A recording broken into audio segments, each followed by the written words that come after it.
I call this meeting to order, this regular select board meeting on Thursday, May 25th, 2023. It is 6:01 p.m. Are there any adjustments to the agenda that was published and that we have in front of us? Oh. Are there any persons who would like to make a public comment? We're not live, right? We're just being recorded? Correct. Correct, yeah. And I don't Would you see pass the tissues, please? That's not a public comment.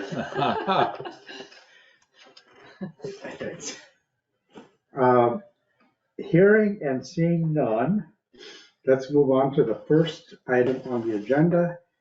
And Nate is here to tell us about the excavator. And we were going to think about renting this excavator anyway to try it out. And now we need to rent it. Is that what I'm getting? Because our other excavator that we're going to get rid of is having trouble. Correct. There's a big coil spring that runs an idler wheel that guides the front track. Your back part of your track has the drive sprocket and the front one's a smooth one, and the spring is broke. So we got to get Caterpillar to come up and press the pin out of the track so we can get the track apart to pull it out, and then it gets set down to Medford, Massachusetts. It's a big compression spring. It holds about 2,000 pounds of pressure, so they'll compress it, get the knot off, change it out, put another one in. The reason, then this, before the breakdown, it was just a idea. We're looking at 4 different makes, types of excavators: Caterpillar, John Deere, Sany, and Case. We're trying to find out what best fits our needs as far as attachments at the end of the stick. We do have a wrist currently on ours. And so we were trying to find something similar to that would have the same degree of bend each direction, so we can lay stone, or if you can't quite get to the mouth of a culvert, you can wrist it around to try and clean it out. We did have what they called a Wainwright wrist, which was a hydraulic wrist originally. We rebuilt that one probably 3 times in the life of our excavator. This last one is a power tilt wrist, which is a worm gear wrist. Far superior, can take the hammering and beating, and it holds up quite well. Never done any repairs to it. So I was trying to look for a style like that, similar, to try and attach to the new excavator. We did have a guy look at the one we have now, just to look at it to see how worn it is internally, to see if it would be cost effective to take it off ours to put it on a new one.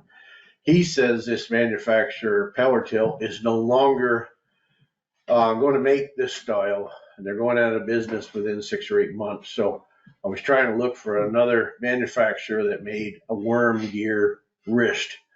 And I did find one. The name of it is Geith. They're very well known. They're an Irish company. They make quite a few buckets and different attachments. We actually do have a couple of their buckets currently. We have a clean out bucket and a digging bucket that is a Geith. So my thoughts were to try and get a hold of any one of those 4 excavators just to try them out. We can get a hold of the Sany. The Case was out 4 or 5 months before they would have availability. But I've been talking with Brian Tibbetts out of Berlin, Vermont, very knowledgeable in all different makes and models of excavators and attachments and whatever. So I was talking with him. He says, I got a wrist down here that's a Geith. Come down and take a look at it. It does swing the same degrees as what our current wrist does now. Has a quick connect at the end of it, so you can change the buckets pretty rapidly. Right now, we have to pound the pin in and out when we change a bucket, so be a little quicker on that aspect. So my thoughts were to rent one of his. He does rentals. They're a fairly new machine. They only got, some of them have a minimum of under 200 hours on them, just to try it with the different attachments. He does have a brush head also. And I know Bob, and I know we've had concerns about trying to trim back some of the outgrowing limbs, whether that would be feasible, to try that, to see if it would be feasible to buy somewhere down the road. So he does have those attachments hooked onto this one machine. That's why I was interested in renting it, just to try to make sure it's gonna fit our needs. Another option we looked at was a hydraulic thumb, which is on the stick, which would come down and help you move large rocks or brush or logs. We do not have that one on our existing machine. So we thought that would be a nice added feature, but they weigh about 5,000 pounds. So you've got that added weight out on the stick all the time when you're digging and stuff. And you probably only use that thumb 5% of the time. So I did look at another style, and it's a clam style digging bucket. It's like the older kind of track machines years ago. It's a regular digging bucket, but it also opens up and has a jaw on it, so you could pick up logs and brush. So I'm leaning that direction with that style bucket and do away with the thumb, where you would have that less weight out of there. He also has one of those, which we could try to see if it would fit what we would like to do. That's why I'm asking the board if we could do a rental for 1 week, just to try these different attachments on different segments of a road, stumping versus doing some rock work, ditch work, brush or trees, to see if these attachments would best fit our needs instead of. Right now, the manufacturers offer what they give. So like Cat and Case have what they call a fixed digging bucket. Does not have a wrist, so it just opens and closes. But their clean out buckets are on cylinders. You have a cylinder at each side of the clean out bucket, so it twists back and forth. But then you also have a hydraulic hose that runs those cylinders. So when it goes one way, the hose gets shorter. When you go the opposite way, the hose gets longer.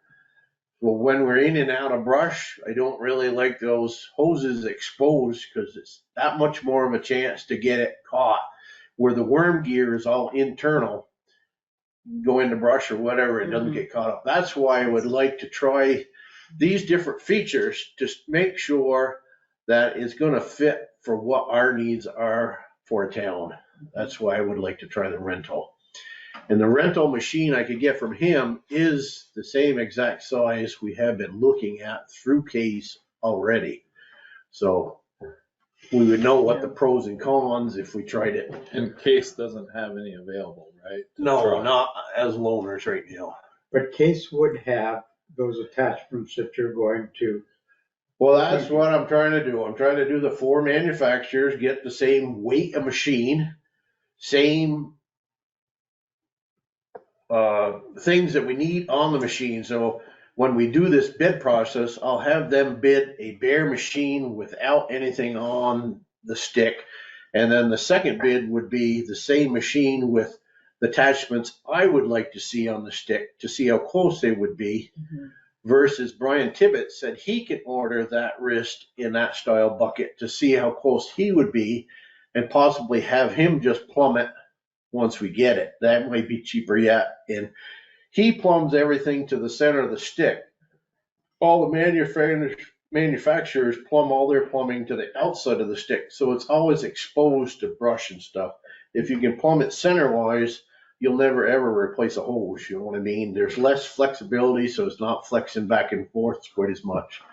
So there's pros to setting it up the way we need to set it up versus the way it would come from a factory, basically. What about attachments we already have, existing attachments? We're gonna use our pre-existing clean out bucket and digging bucket.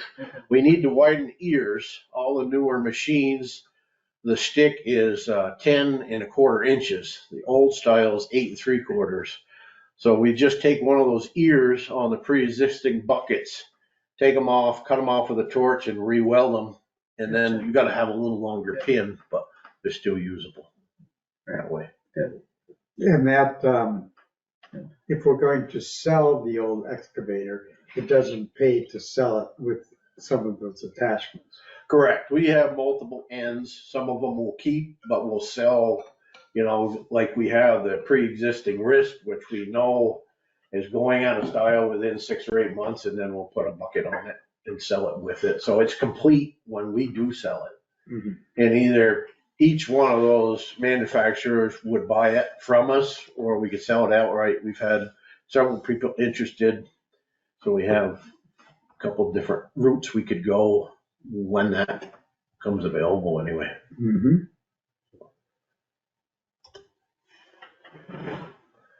So I think the rental, he said it was $3,250. He'd let us have it for $3,000 for a week's time to try it out. And we get all the different attachments that we would like to have, or, we could take different ones off and try the brush head, see if we like that, or, And that'd be something you'd buy in the future, maybe. Correct. In the future Correct. budget. Yep. Is it 3,200 or 3,000? 3,000. It was 3,250 is what he quoted us, but he said because we do business with him, we'd let us have it for 3,000 for the week. Okay. Well, we have an article approved on this, correct? Correct. So we can get one when it becomes available. Correct. Yeah. After July 1st, but try to do our homework, Right. and then I'll put that information out between you three. This is choice 1, 2, 3, 4 kind of thing. That's good. And the different, like Cat only has one hydraulic pressure line going to the stick. All other manufacturers have 2, and you need to have 2 with the wrist and the bucket currently, or if you run a brush hog, you need 2 hydraulic lines out there. So I asked him, I says, how come it doesn't come from the factory that way? So it would be an added cost if we did choose Cat to come here, and then they'd have to put the second line on at their shop down in Richmond. Mm. It would be an added cost to do that second line. When are we gonna get the excavator that we have now repaired? It'll be taken apart tomorrow. It'll be sent to Medford, probably Monday. Turnaround time's a couple days. So by the end of the week, end of next week, it should be back up again. And we have money in our repair budget to cover all that, right? Yes, we do. You're assuming it's a spring though, right? You're not. It's either a spring or a tensioner. If it's a tensioner, You it's might a be able to simple, fix it there. they would have the parts right there in Richmond. Hmm. But when we rebuilt that years ago, when we did the undercarriage, we did the opposite side spring because it was broke. The one that broke now was good at the time, so we did not repair it. Is why that one didn't get repaired at that time. Mhm. Are So- we gonna go pick up this machine? Yes, Did you give he you does not, authorization? he does not deliver, so we would have to go pick it up. Do we have the, Truck the and trailer trailer for to it? go, yes. Okay, and the Yep. truck, obviously. So you're trying out a Sandy right now, right? Correct. And that was free. That was a free demo. All we have to do is put the insurance on it while we have it, so we did that. And that was just a day. And that's a week, we have it, for a week and a half, so we've been out before your dad's out there doing some stumping, trying it out. We got some ditch work and some rock work, so we're trying different attachments on that. That one has a hydraulic thumb, so we're trying that end of it. All the guys getting a chance to drive it? Yes, Use it? 3 of them have been on it currently. Yep. Yeah, that cross training is important. Yeah, the Irish Stoneman's starting to look like the Grand Canyon. Don't go in it. Am I good? Park your RV and check out the view. That's right. You can It's start some of those Jennifer's camper. donkey Exactly. rides. You're going for a donkey ride, all right. Yeah. Exactly. Okay. We did do a So- little Sourcewell pricing on the I case. will move that we approve this rental for not to exceed 3,000 for the week. Is there a second? I'll second it. Is there discussion on that? All in favor? Aye. Aye. Excellent. Guess you were wondering. This motion. This is- Well, I Three said to- we said at the same 3-0. time, so. So, you all set, Nate, or, I put this, the Emerald Ash Borer thing with Don Toby in case you wanted to stick around and listen to that, so. Yep. Don Toby's up next, you could sit right here at the end if you'd like. Welcome to the hot seat. Hey, Don, how are you? It's been a while. It's been a long time. Yeah. How are things at Repeal? Good. We're not running right now because of low energy prices, but hopefully this coming week with heat, people will start using their ACs. You'll be and back up and running. we'll be back up and running. Yeah. It's been a long, wet spring, so probably a good thing we weren't running because we would have had a hard time getting wood. That's true. That's very true. You retired now? Sort of. Yeah. Officially retired from Wash Electric Co-op and consulting on the side, working for Block Island, which is in Rhode Island, and Electric as well. All right. Yeah. All right. Hey, Dan, Bob, Oh, yeah, good. good. You got the printed copy, but that's all I got, so I can follow along in case you Yep. All right. throw the song and verse out. Yeah, so it came to my attention at one of the regional planning commission EAB meetings a couple months ago that Underhill and Jericho, of which I'm tree warden of both towns, were the only two towns except for maybe Bolton and Chittenden County that didn't have a preparedness plan in place already. I had kind of put it off because my feeling was that people were rushing into this. And I kind of wanted to do a wait and see thing. It does take quite a while for the beetles to start killing the trees, but it's about time now to at least start thinking about what we're gonna do. So that's what this does. Mhm. And I tried to make it complete. In so doing, it turned out pretty long. So my experience so far has been that it's hard for people to read the whole thing, but I hope you do. It's a good read. Yeah, well, thanks. Yeah, and it is, well, I know a bit about it anyway, so Right. it was easy to read, but it was good. Yeah. I usually- I like the pictures on the front. I went up and looked Yeah. at some ash trees I had up in my woods, and these are good, you follow Yeah. along and spot for the larvae. Yeah. So I'm a You're on little, twice longer. I was struck by how in the fried egg map, that we are now in the yellow part. Yeah, half of Underhill is in the yellow now. And here, Look on page 3. yeah, here it is Yeah, right now, and the blue Yeah. dot is our current location.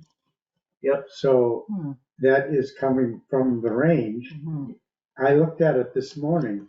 I woke up at 3 in the morning and I read stuff. And I was reading it. yeah, And I was looking at it. And I do my own surveillance because I see pretty nice ash trees from my deck, mhm, about 5 of them. And so right now, I'm just checking the crown. yeah, And they're all healthy right Yeah. now.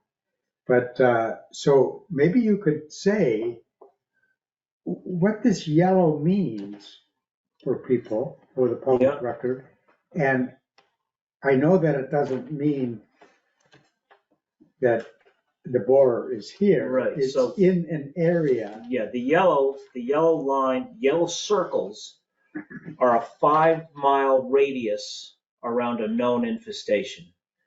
And the infestation that is affecting Underhill is the one on Richmond on Brown's Trace Road, which is just outside the Jericho town line, coming up Brown's Trace out of Richmond. So that infestation, you draw a 5-mile radius circle around it, it covers all of Jericho and half of Underhill. Mhm. And this changes all the time. Oh, yeah.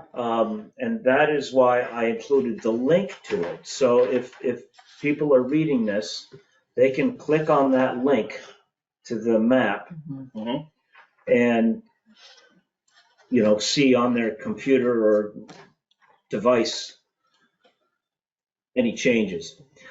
And plus, just backing up a minute, this is meant to be a working document too, that will be updated every so often, by me.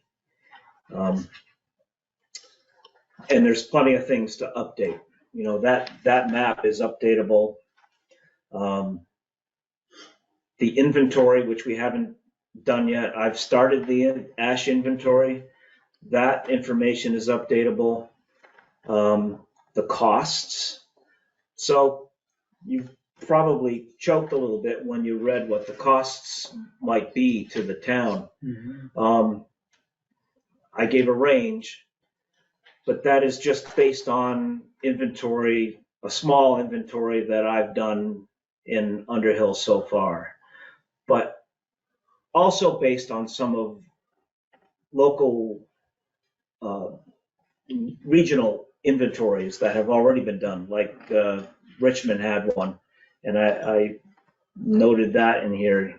So we have 52 miles of Class 2 and Class 3 roads, and even though up on Poker Hill, I've got about 120 trees per mile, I think the ash trees per mile in the town right away, let's just clarify that. I think our number's going to be much lower, more like 75, and I think I did note that in the document. It is possible it might even be lower than that. Once we get the inventory done, we'll have a real good feeling for, or much better feeling for how much it might actually, how many trees might need to be removed. And when we're doing the inventory, it's a really great system. You use either an iPad or an iPhone, and as you're walking along the road, inventorying each tree, it gives you a GPS point for that tree. And when you get home, you download it to the state. They put it in one of the ArcGIS data layers that they have, and then when you pull up the ANR environmental interest map on the ANR website, you can open that data layer and poof, you get an aerial photo of the town with all the trees on it, little dots. So it's really kind of neat. That's great. And the dots are different colors by is the tree dead or is it alive? And then once they begin to be removed, you can enter that data and they'll turn, I think, a different color on the map. So it's really pretty cool. One thing I'm going to try and do, well, I'm hoping we can get this on the town website, and there's a woman in the regional planning office that will do a dashboard for us, which will update all this information as it changes, and that I'm hoping can be on the website as well. So if anyone wants to know what we're doing, they would know firsthand. You're aware, of course, of Shelburn's inventory? Yeah, I looked at their plan, actually. I mean, I don't know if this is useful for us because, they're more of a city, but they have, you can click on a street and you can know how many ash trees there. Right, and That's the dash. that's the dashboard.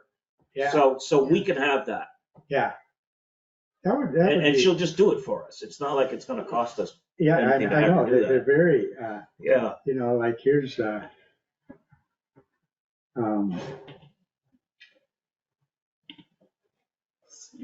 clicked on 3 roads and you get 3 different things. And it's really very interesting what towns are doing. yeah. And it'll be useful for us when we start doing removals as well. We can, because I'm going to want to mark the trees with blue paint, tree marking paint, before they get removed, just so that there's no problems with tree services or whoever does the removals for us and cutting down trees they're not supposed to. Right. But having a map like that, we'll know exactly where to go to look for the trees. And we can also print, I can get on ArcMap and print out a road, let's say, with aerial photos overlaid and the trees marked on there to give to contractors when they're actually doing the work. I still think, I had an idea of of maybe a simpler way. I know the app is available, but when it comes right down to it, we're going to be dealing with landowners, right? So you've got a frontage, say you've got 500 feet of frontage on Poker Hill Road, right? So if we can identify approximately where that frontage is, a polygon shapefile could be formed on that frontage, so between the edge of the road and the right of way. So it doesn't really matter exactly where every tree is, and it's mapping grade at best, right? Mm-hmm. You're going to find some of it's going to, when you map it, it's going to pop out in the road somewhere because over a canopy, it's plus or minus. I try to get plus or minus 20 feet, but sometimes it's 50 that's feet. on a good day. Yeah. So, but what I'm getting at is, so there's different types of shapefiles, right? So what you're doing here is called point data, right? Mm-hmm. Point data versus polygon data. And then there's line data, but that doesn't matter. But polygon data, it's like, I still seem to think like, okay, here's somebody's frontage, and then you can just tally up the trees. Who cares exactly where it is? Within this polygon, we can attach that data. So we could do the dashboard. I'm sure they could do it that way if it was a simpler way. Say you took, okay, I've got 500 feet of frontage. We're just going to take a sheet. We've got, five 12-inch ash trees. We got, whatever. Would it be quicker, do you think? I don't think so. You don't think so? Yeah, I don't, because I'll show you the collector app. It's, you just walk up to each tree and click through a couple of questions, and it records the date, the location. So let's see. Yeah, I forgot my glasses. That's good, huh? That's okay. I can imagine how it works. Just a database entry. I was going to show you guys, but yeah.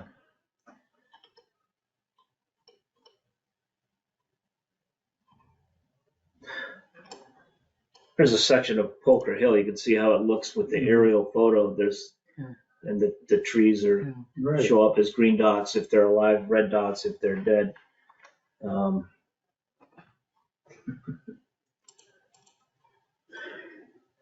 Anyway, one way or the other, we'll get a map. So it's using the collector app. It's already set up. Like if we do a polygon, someone's going to have to digitize all those polygons if you want to do it on a map. 2 seconds, we already have it. I just draw 2 lines down from the edge of right away and onto the edge of the road, and boom, the polygon's created. Yeah. And you upload that common separated value file into that attribute table, and boom, poof, you've got it all. But it's just a different way to go about it. Yeah. I guess I'm familiar with using the collector app by the state, so that's what I would rather continue to use. Makes sense. Since you've already got a start on it anyway. Yeah, and because once you do that, you could also take the parcel map. Say you'd have Poker Hill and lay the parcel map over. This is where you're going to run into trouble because the data is not that accurate. But it'd be case by case basis.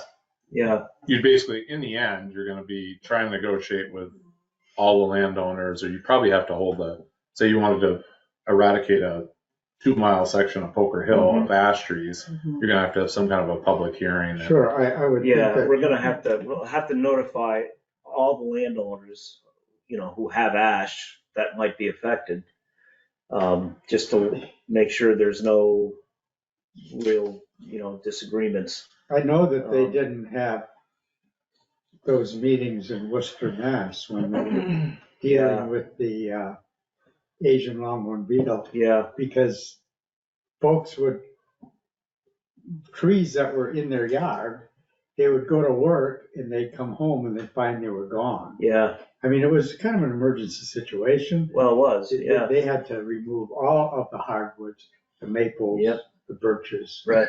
Yeah, So, I mean, one thing we could do is, you know, Nate goes around and talks to landowners when we do other kinds of tree removals, but I wouldn't expect or want you to have to do everybody in town. But we're only gonna be doing like a road at a time. right. So it's not like that everybody is gonna have this happening all at once. And I think what's important, I read there, we're gonna have to really know where the property line is. Where the right-of-way boundaries are, Because, yes. and it's our responsibility, so we're liable for any trees that, might Yeah. fall on a car in the Right. right of way if they are brittle. Mhm, So we wanna make sure that they are done. right, Now, trees that are on private property, if we don't tell them that they have a hazard tree going on, potentially, then we are liable if it falls on the road. right, and, But if we tell them, then they are liable, mhm. and they need to, am Yeah. I correct in? Yeah, Yeah. we should have an attorney that- verify that. That's a But I that's a know real as, dicey thing. I know that the tree warden can, if a tree is a health hazard or liability, health, tree health. But if it's a liability, a hazard to the public, even if it's on private property, we can have it taken down, but we would have to pay for it. But I don't want to get in any arm wrestling matches Yeah, with yeah. people over trees like that. I think most folks, if you explain what the issue was and that the tree was going to die anyway, and better to take it down before it's a real hazard And that's situation. the crux of this whole matter, right? Is cutting these trees while they're still alive. While they're still alive, because Versus- if they die, they become extremely brittle, and it just all at once it'll snap and And it come takes down. 3 to 5 years for them Right. to become brittle, Yeah, once you have knowledge that it is infected. once it's initially infected, right? So there's time, but we shouldn't wait too long. And I think I've laid that out in here and what the issues can be if you wait too long. Mhm. So I've got other things covered in here too: ash tree identification, signs and symptoms of the ash borer itself. Then I cover the inventory and how we should do it and how it is done. Then management strategies. You've got preemptive management, selective management, and then reactive management. Reactive management is what we want to keep from happening. Reactive is when all the trees are dead and they all start coming down and you've done nothing ahead of time, Right. and then you've got to clean up 52 miles of roads in a short time if there's a storm. And it's more expensive and dangerous to remove the trees when they're dead, because you need an enclosed cab equipment to do it. So preemptive management would be just going through the whole town and cutting all the ash that could potentially fall in the road or on a town trail, such as a park. Selective management would be getting your inventory done and identifying which trees are already attacked or dead for another reason. And I have found a whole bunch of ash trees that are already dead in the road right of ways that are dead for other reasons, not emerald ash borer. At least it doesn't appear to be emerald ash borer.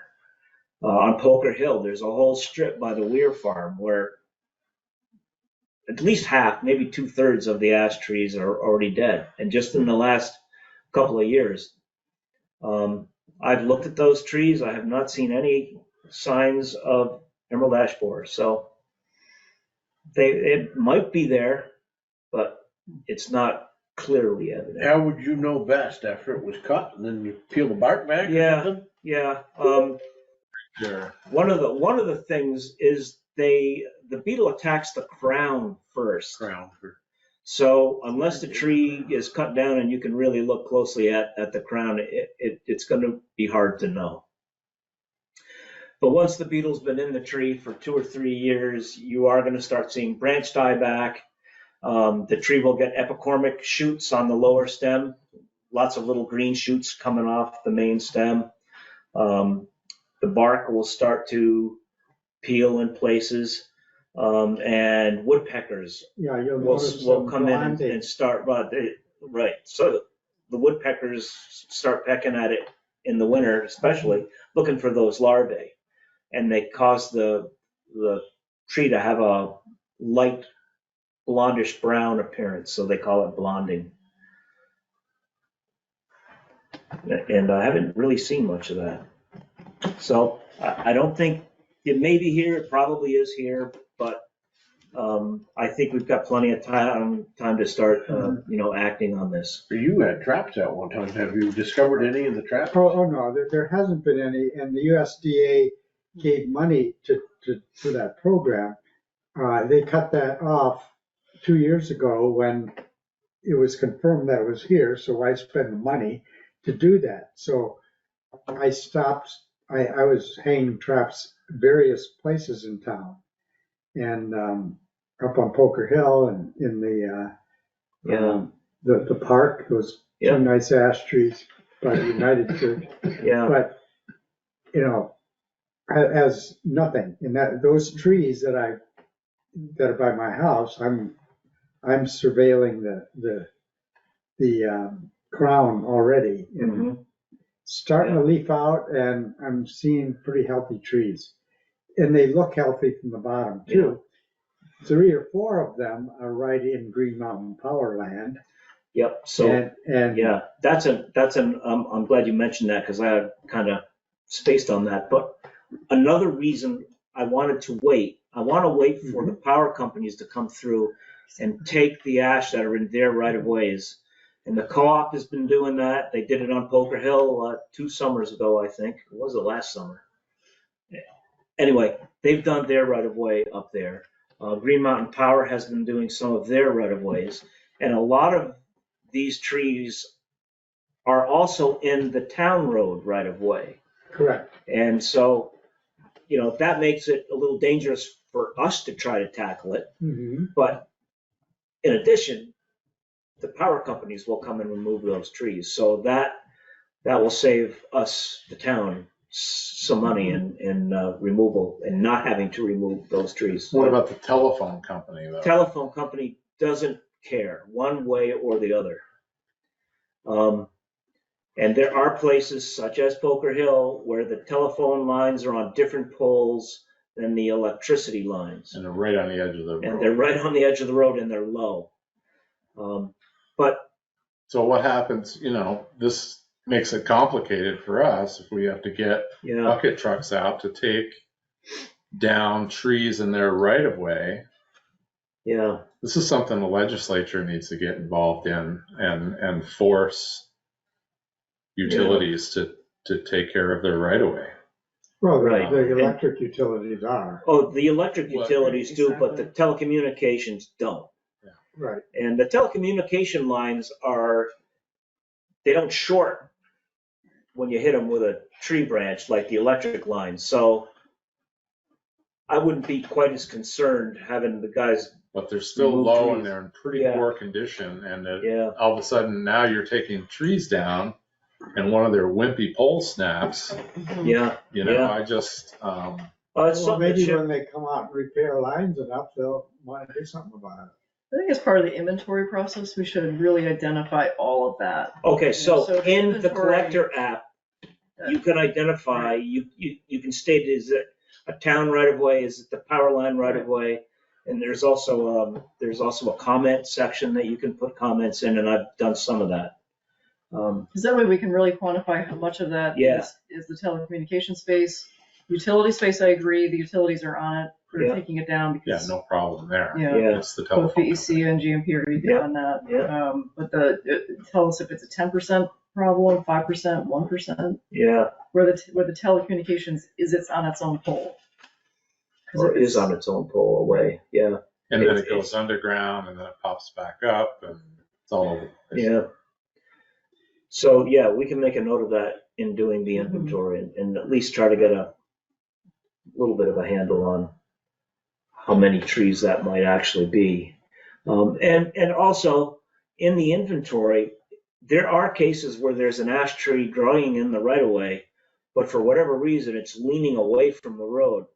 Mhm. I suggest we just leave those.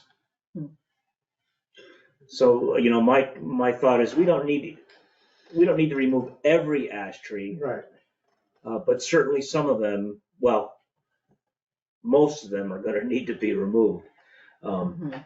But there are some that, because of their lean, Mhm. Maybe you should make it simple though. If you've got volunteers out trying to do the inventory, they're not gonna be able to make the same judgment call if it's leaning away from the road. Yeah. If not, just So you just inventory kinda- everything. And then Yeah. when you go out or we Mm. go out to do the Yeah. painting, right, then you just don't paint that one, right, right? right. And I'm inventorying all those trees anyway. I know you are. Right, But to right. take And it in then later on, a layperson's right, hands, it's, that's what a little bit what I'm afraid of being a surveyor. And obviously they didn't consult the surveyor when they came up with the app, but,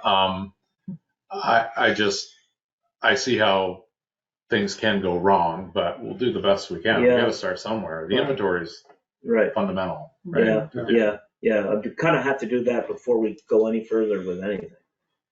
The other piece that you highlighted, and I think the report's fantastic, by the way, but the other piece I think is spot on. We have to get out in front of this and be super communicative in terms Yeah. of everything that Mhm. every means with which we can talk to town residents, and it's gonna be frequent, repeated. All the time. Front porch forum, website, meetings, just, we're gonna hit people in different places and different mechanisms on how people listen.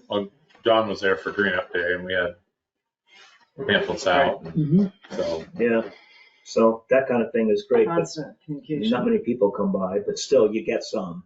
But you're right, that way, the more you get it into people's thought process, Right, they're not gonna be so surprised when it starts to happen. A exactly. number of years ago, I would have info tables up on the state park on a Saturday. Mm-hmm. Oh, cool. And,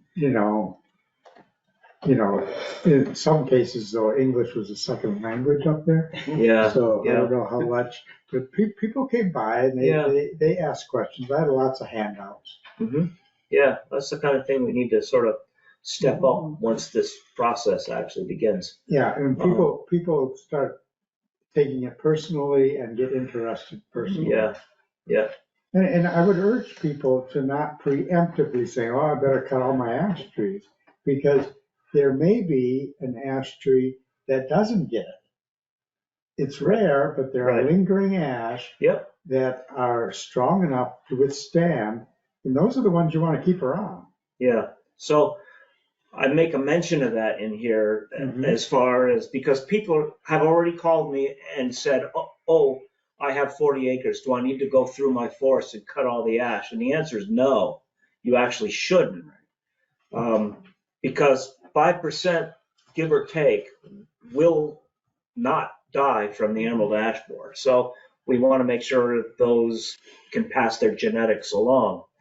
The reason we're doing what we're doing is because the trees in the right of way or in parks or along hiking trails could fall and kill somebody.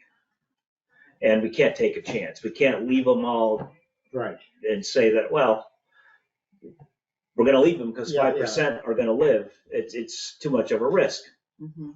I was driving on earlier today, Pleasant Valley Road, and I was just noticing a couple of them that are leaning right on the road. It's in the right of way. Yeah. And so we'll have to pay attention to those. Yeah. And there are probably a lot of them like that. Oh, yeah. And all the quarantines, by the way, have been lifted because pretty much everywhere has this beetle now. However, the state is still doing a slow the spread program. So when the trees are cut, the wood needs to remain in the immediate area. Right. And another reason to talk to all the landowners is because landowners can keep the wood. And that would actually be perfect, Exactly. because then we're not having to pay contractors to take the wood away. And if they take it away, where are they gonna take it? Other towns have had yarding areas at, their town dump or by their town hall or wherever where the wood goes, and then they sell it as firewood to local people. We have Wood for Good in Jericho that we could bring, and we've done this before, bring logs there for them to cut and give away like they do. Dan wants to get a sawmill. Yeah, And we want to cut the logs, Yep, and use it for planking upstairs. yeah, that's a great idea. Yeah. That can be done in the wintertime when the beetles are not emerging, but you're allowed to move logs in the winter during the non-flight season. So as long as we coordinate things like that, it can be done. What else was I thinking? So how much of the town currently has been inventoried, and how many teams are out there doing the inventory right now? Just me. Just you. Yeah, and I've done 2/3 or so of Poker Hill. So there's a lot to do as far as inventory, and I've been talking with some folks on the Conservation Commission. If we had 4 or 5, We did some initially with the conservation. Yeah. It was painstaking. We didn't have the app then. yeah, We went around with a clipboard. We did New Road, we did Mountain Road, mhm, part of it. And it was a really nice time walking in the road and looking at trees, but it's not efficient. yeah, And I think that, I would drive slowly up, when I go up to the hiking trail up Stevensville mhm, and kind of count them, just as I was driving. yeah, And I think ideally, you could get a real quick overview with the passenger who's taking notes, or maybe 2 passengers who are identifying and. yep. So I've also so I got a lot of trees on Poker Hill, that. but then when I take a drive down River Road, for instance, I can drive for quite a while before I see an ash in the right of way. So River Road will be quick. Some of the large, like Class 2 roads, may be quicker. North Underhill Station, I drive that all the time. I think there's only 4 trees I have to go tally on North Underhill Station. So there's going to be stretches that can be done in a car. I still want you to get out and walk up to the tree and GPS it so that it comes out on the map in the right spot. On Poker Hill, just north of Underhill Station, is where there's a real cropping. Oh yeah, There's some big ones. there's 2 gigantic ones in that first house on the left after, and they're huge, but they're not in very good. One of them is not in very good shape, and I did speak to that landowner, and he and his wife were very interested in having the town remove those trees. So Are they on We'll get that. right of way? oh yeah, they're right next to the road. Right. We've trimmed one of them. Yeah. Yep. Is that one that's right next to a driveway? Yeah, 2 of them. I think I know which one Yeah. you mean. So Run over by about 5 minutes. Just yeah, letting you all know. right. So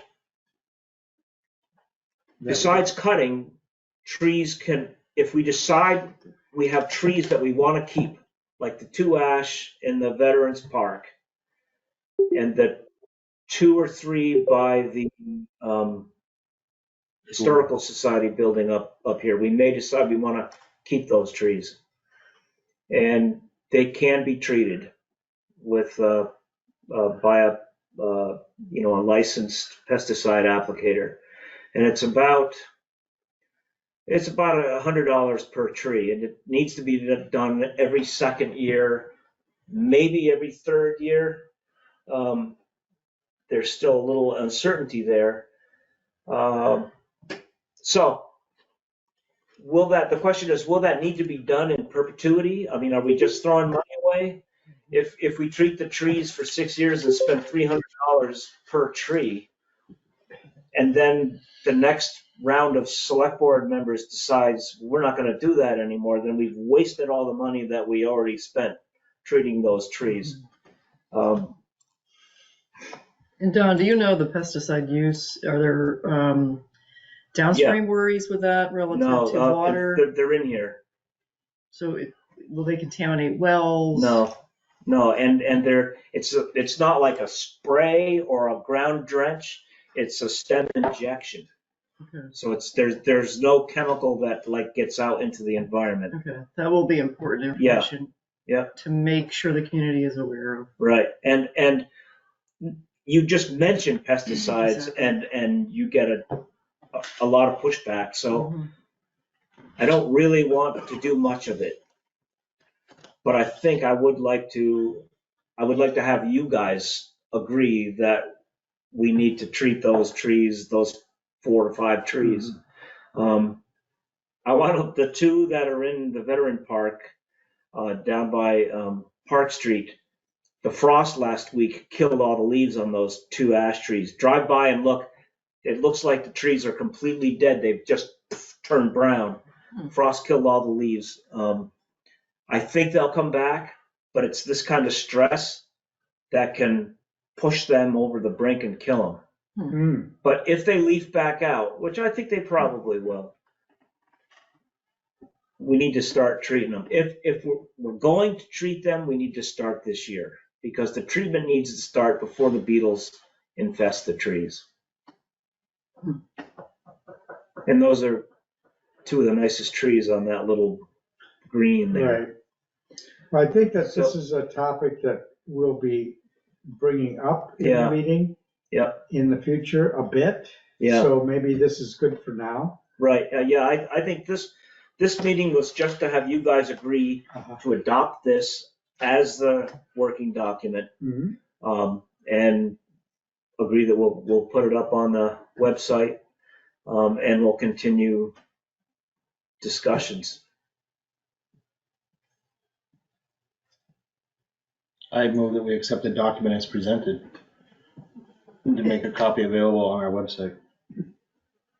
I'll second that so we can have discussion. Is there any discussion on the motion? So we will be able to have slight edits along. Oh, yeah. Like you said, It's a working document. We can change things along the way. Okay.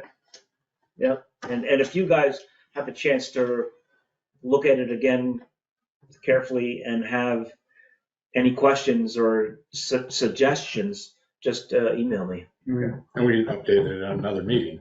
Yeah. You could update this every meeting if you wanted to. Yeah. But I think the key thing is to get something up so we don't look like we're not doing anything. Yeah. Right.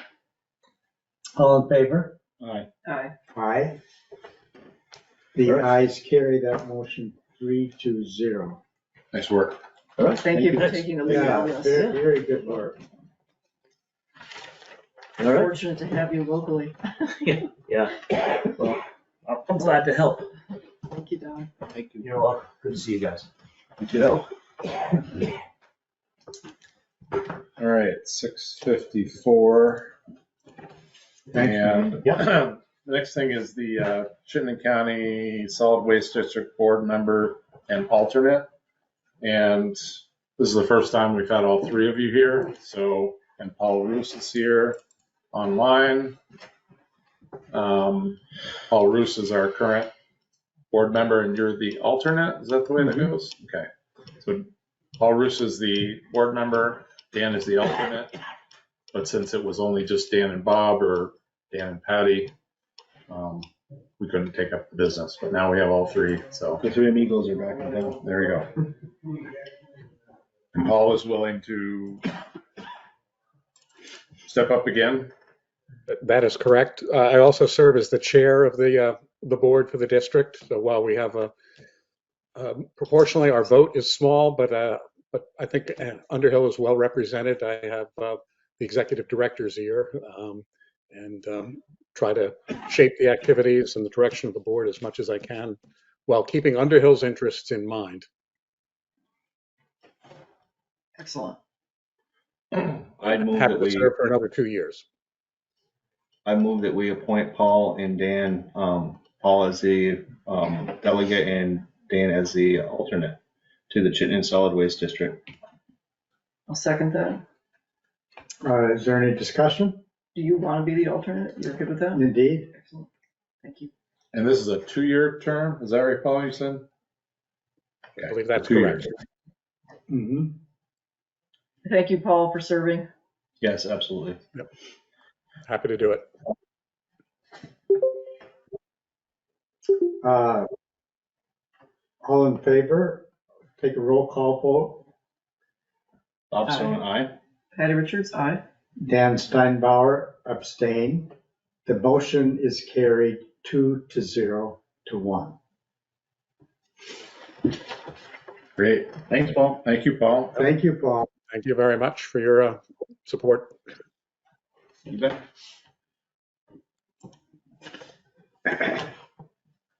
So 6:57. About 3 weeks ago, I sent you a package that Jennifer and I had put together regarding the Underhill Jericho joint project requests, the ARPA requests. And I'll just read them what they are, but they're from the Jericho Underhill Park District, Jericho Underhill Library District. We have 3 from the Underhill Jericho Fire Department, 1 from Browns River Middle School, and 1 from Essex Jericho Underhill Ecumenical Ministry. Did I say that right? I think I got it. And those are the ones that are in front of you to consider. Well, I'll start and say I think we're premature discussing this when we have received the report from the ARPA committee.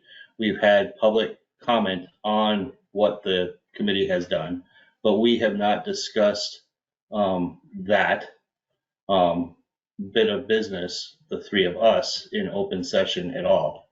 So before we start allocating money that we want to between Underhill and Jericho, I think we should have more of a broad conversation of the board on that report. And if there are any changes, that we want to consider to that, or if we're going to accept the report and allocate the funds as presented. Do we know where Jericho stands on these? So I sent 7 this items? I sent this same package to Jericho. And I don't want to speak for them, but it sounds like they were ready to consider it. But again, I don't know firsthand. I can't speak for them, but that's my understanding. And our consideration will be dependent on theirs. Well, I think that's kind of, we had that discussion before, Yeah. right? How to go about it after the ARPA hearing. And instead of jointly doing it, which we could do, we thought maybe if one did the other, I think this is going to be on Jericho's agenda the next meeting. So we kind of took the approach, said, well, we can consider, and then they know what happened, and then they follow suit. Or One of the things that, we engaged a group of people to do a ton of work, which they did, and a lot of consideration. And I'm not sure what further discussion on the detail of the work that we need to do, because a lot of that detail was considered over many public meetings. And we did have a hearing, and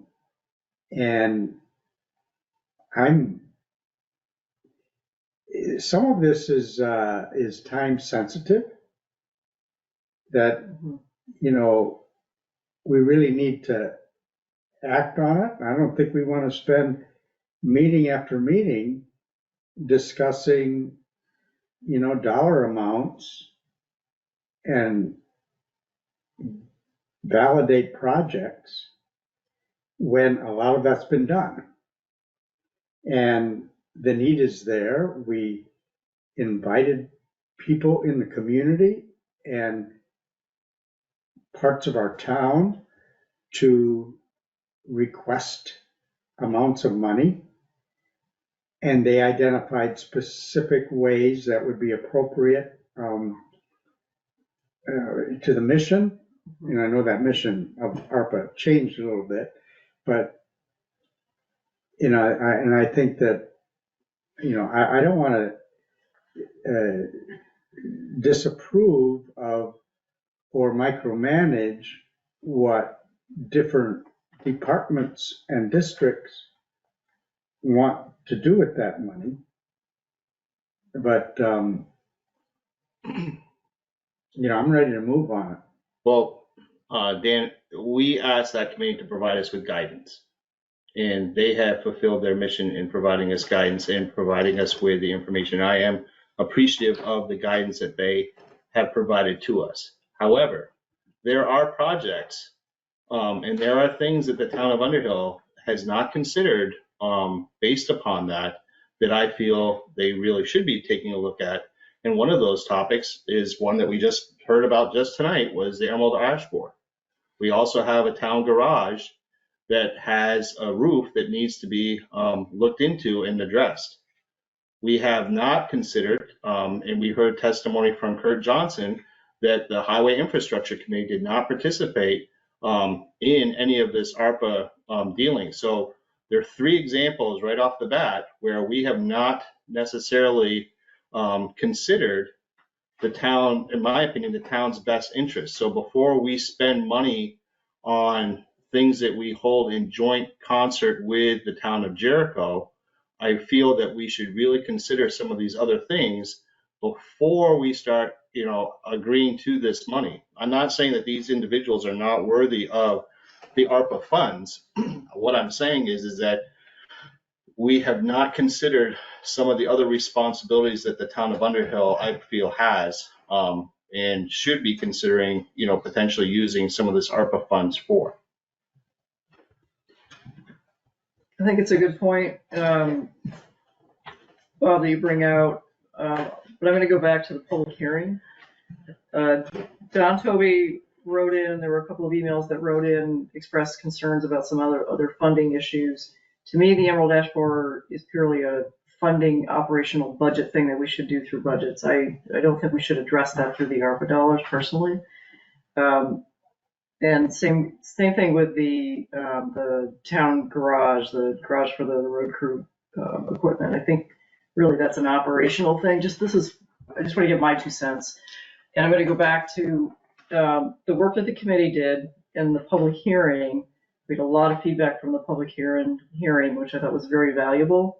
I would like to move on pushing forward the ARPA committee's, essentially their report with a potential few tweaks to it on some of the projects. One particular is the proposal for solar here on the grounds of this of town hall right here. I'm just wondering if there's space to do that. I would prefer to see it in a different location. The solar in a different location, support solar, but just doesn't seem to fit here in this particular building space. But in general, I want to support the committee's work. I think the public hearing echoed that, and I'd like to move us forward in moving these projects forward. In general, with the support of what the committee came up with, rather than fund the Emerald Ash Borer. I think it's a good point, but I think that should be gone through our regular budget. Well, I think you could make the argument, that many of these other organizations that came before us could also, those are budgetary items that they should be putting into their long-term capital budgets for their particular organizations.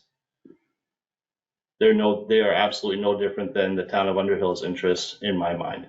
And the people that participated largely in the public hearing were individuals that were directly impacted and had something to gain from the award of the ARPA dollars. We received very few comments from anyone that was not receiving any direct funding as a result of the ARPA committee's recommendation to the board.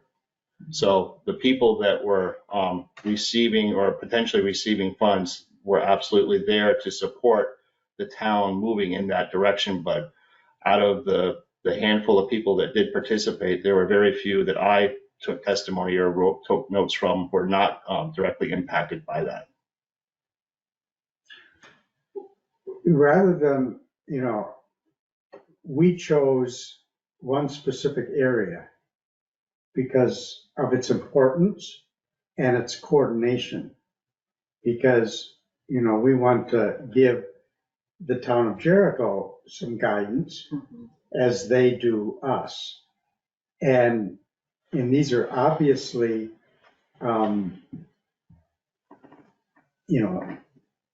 departments, schools, agencies that we support jointly.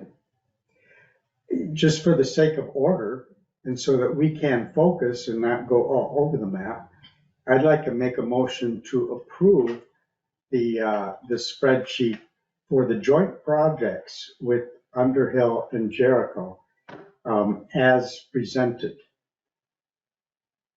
Is there a second?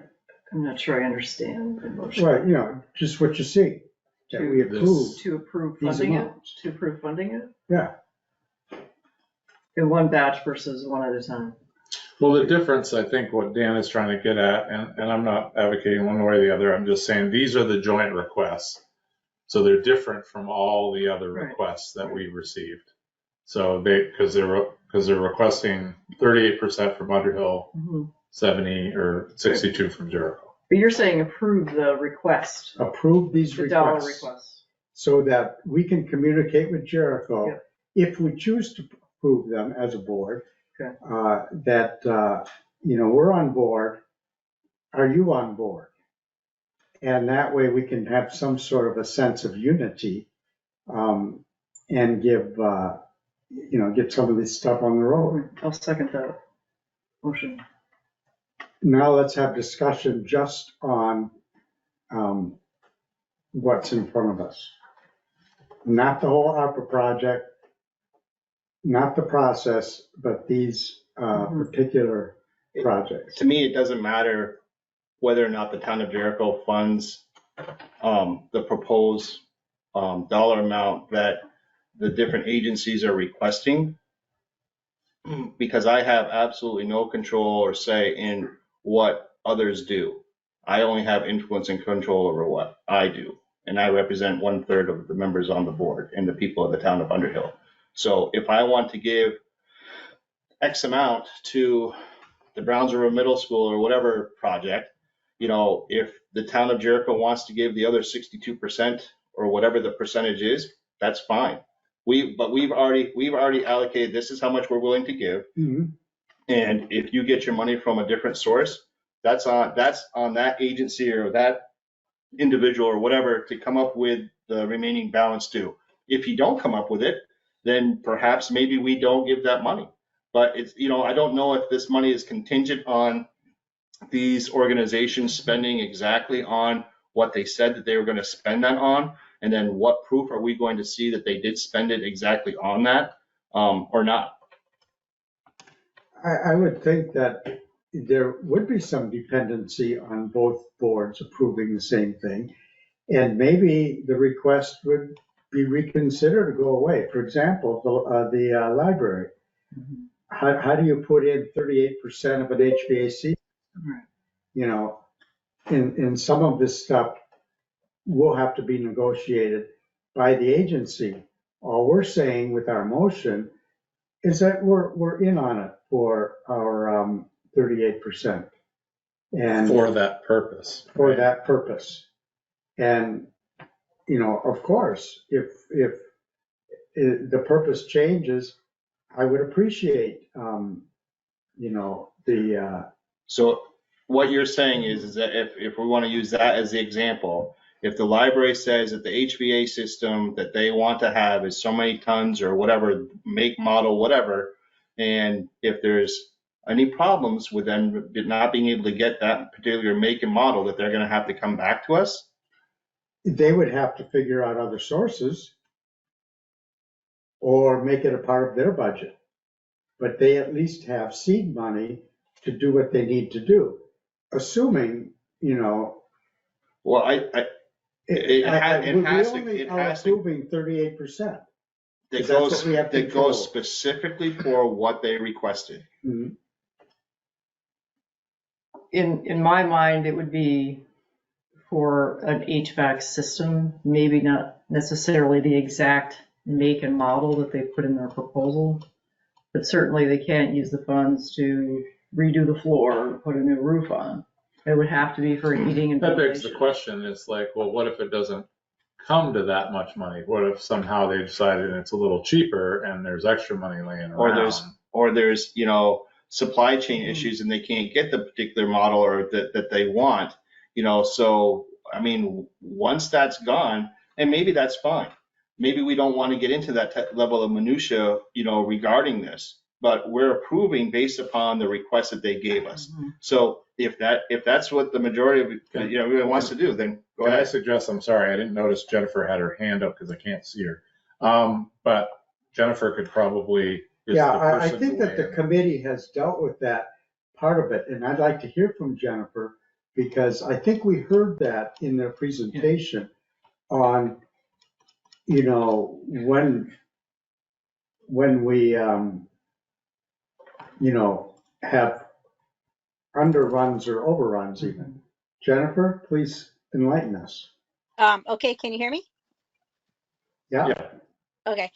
Yeah, the thing that I wanted to add specifically about the HVAC system is that when the committee came up with the number that they came up with for the Deborah Rawson Library, and it is illustrated in the report, they took into account the estimate that Holly had given them, and then they subtracted, I believe it was $50,000 or $60,000 that the library has saved up in their capital account, and then they subtracted that and then came up with the split.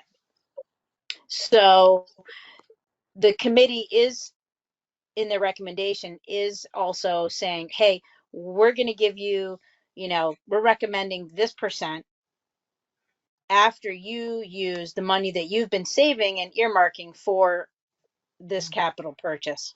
So that in that case, that's how the library one worked out. And I Sorry, the only other thing that I would add is that it's my recollection that the committee felt that they were recommending that this funding be awarded to these organizations in these amounts based on the requests that were made. And if an unforeseen circumstance arose in the future, because it could be, a year from now or whatever, that they felt confident that the money would, if it wasn't used for what they had asked for, that they would come back to the board and that the money would be used for something else worthwhile, and that basically the money that they were recommending that you give to those organizations, while earmarked for the specific request, could likely be used for something else worthwhile. So there is built into this program more of an emphasis on some trust in these designees than there is micromanaging, what happens. Correct. And I'm sure that if we go down the road of micromanaging, it's going to make an awfully long season, because you folks on the committee, Jennifer, have already done a lot of the detail work. Jen, do we have accountability issues though? For example, if we allocate funds to the library, and I'm just going to be completely off. Now, I'm not saying the library would do this, but let's say it has nothing to do with capital improvement of the building. I'm just trying to make up something that would be considered, Ridiculous. yeah, something ridiculous. I don't think it really matters though, does it? If Jennifer has always been saying this, but I think it does matter. So- There's accountability for funds. I don't want to waste Underhill ARPA funds.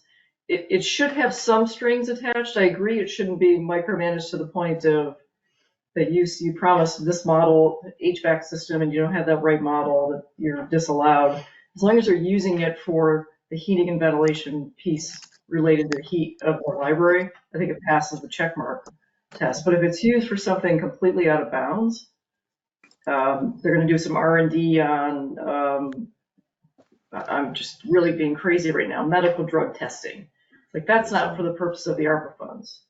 I wouldn't want to see it used out of But the box. But you're writing a blank check, and you are taking the leap of faith that that they're going to use it for the intended purpose of what they wrote. And I feel that these organizations are going to do largely what they said they were going to do with this. I don't have any doubt about any of them. You know, I feel that they all are going to use the money for the intended purpose.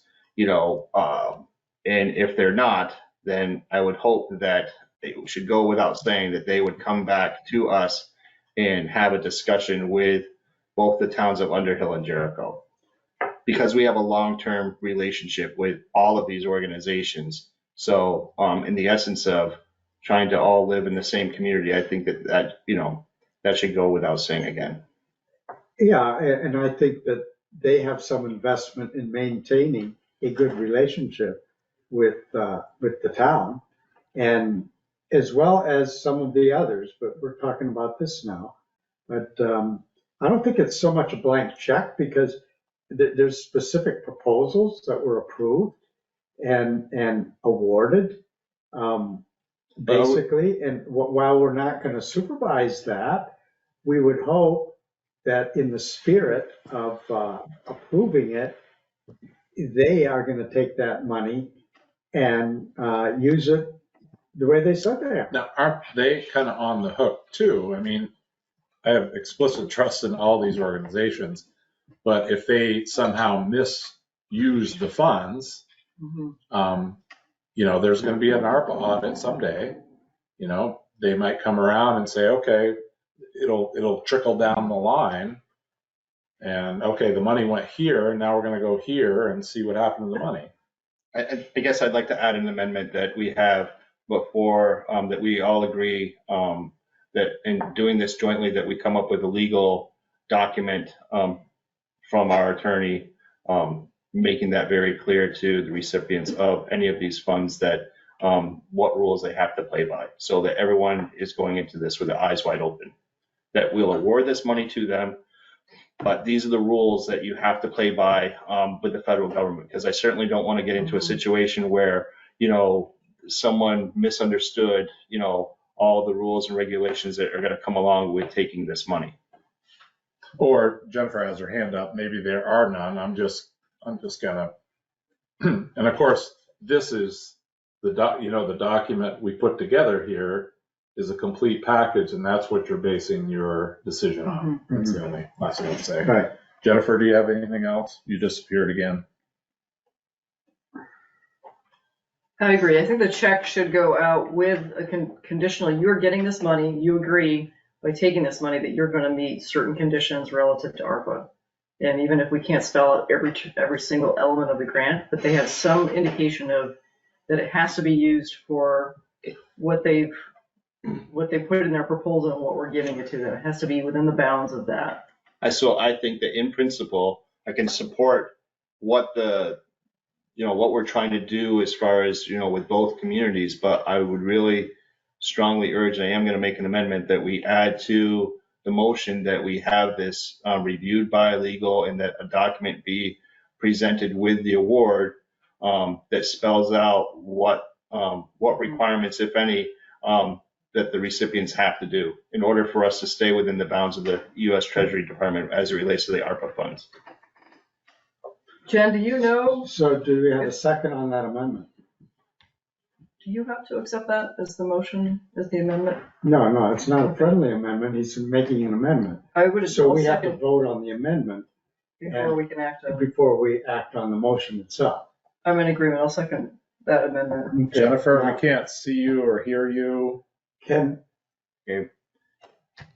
we have a discussion on the amendment only?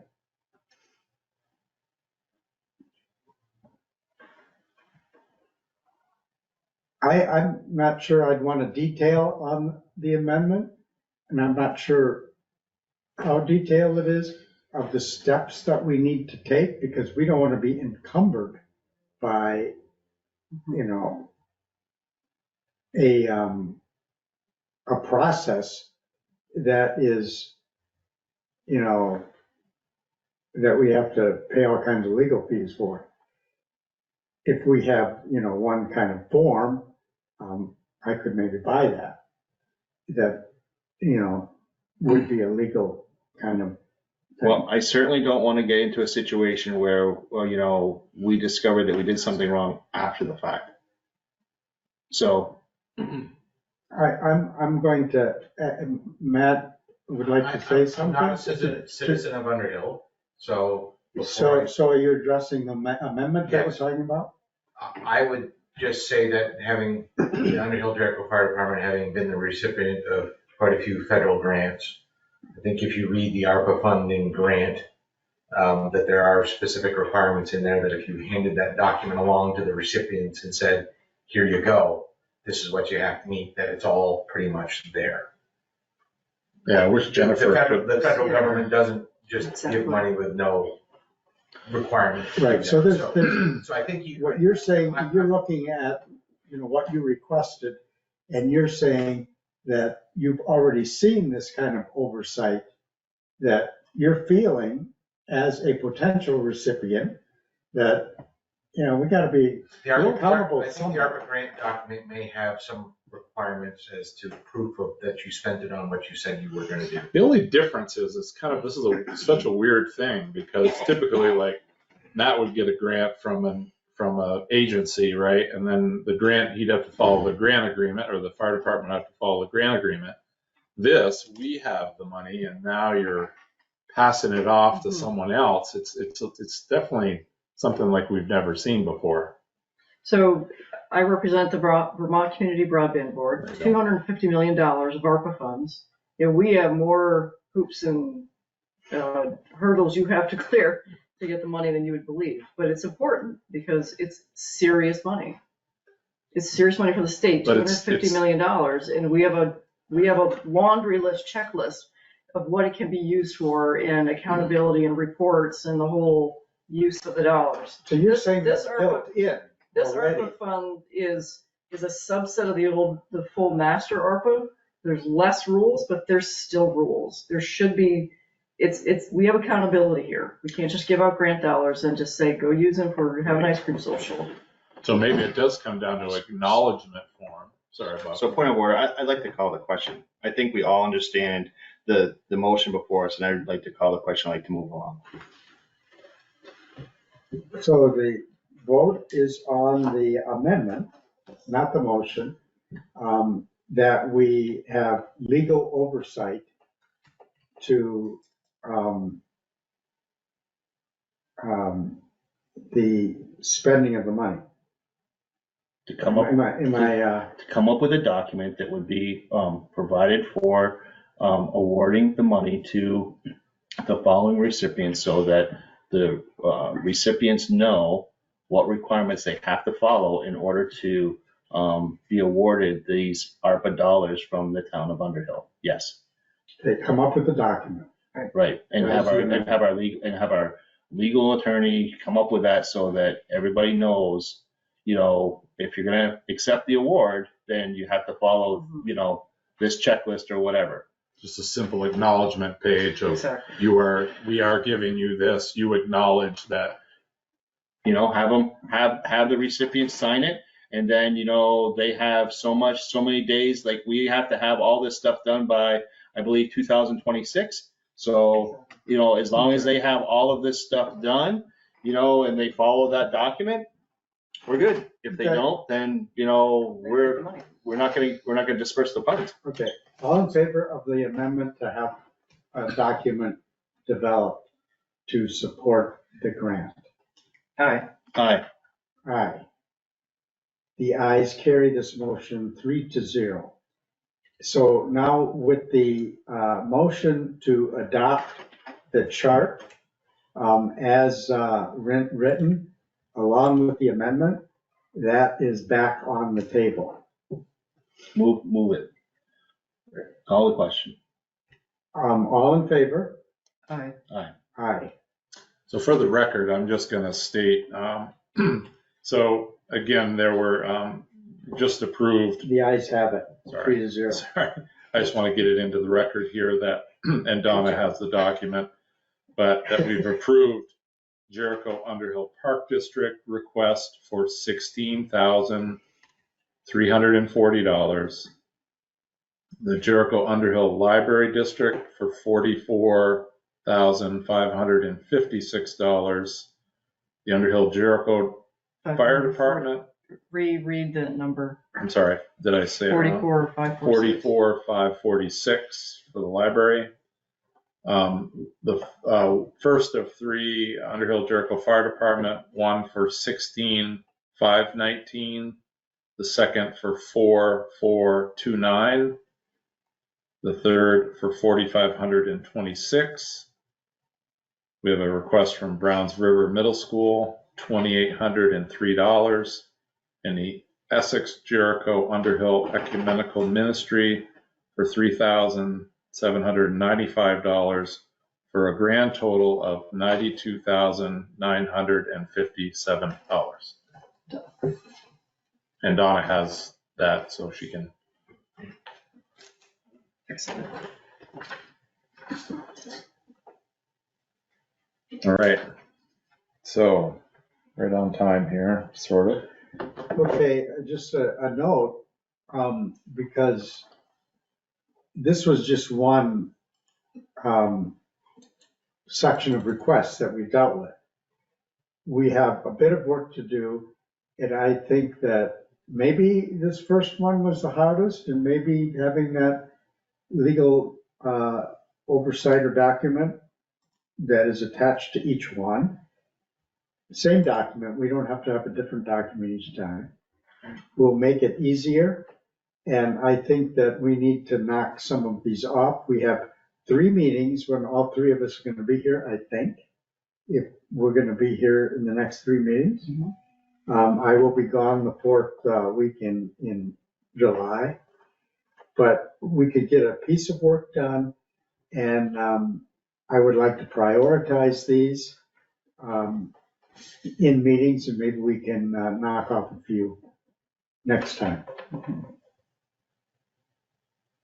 That's a good idea.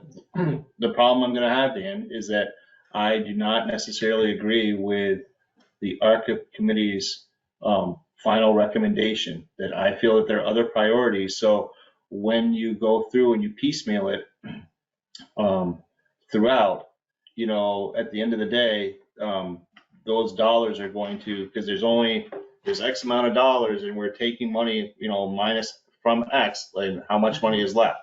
So it's really going to be dependent on, what's left at the end of the day, on how those other items are left to be discussed. I would rather have a special meeting called just for it and just hammer out the whole ARPA thing on a weekend or whatever to just put it all behind us instead of doing, 3 or 4 one meeting and 3 or 4 another meeting, whatever. I would rather just dive into the pool and be done with it, honestly. You mean a special meeting to to talk out how to go about We're the going to rest of the disperse request? disperse the rest of the ARPA dollars, yes. So if we can figure out a date and time that works for all of us, I think that would be, not discuss anything else, let's just get through the whole ARPA thing and be done with it.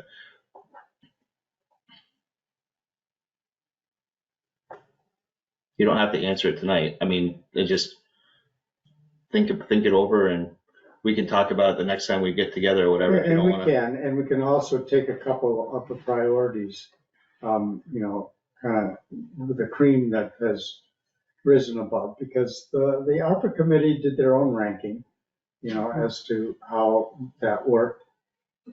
But, you know, and we can think about that proposal.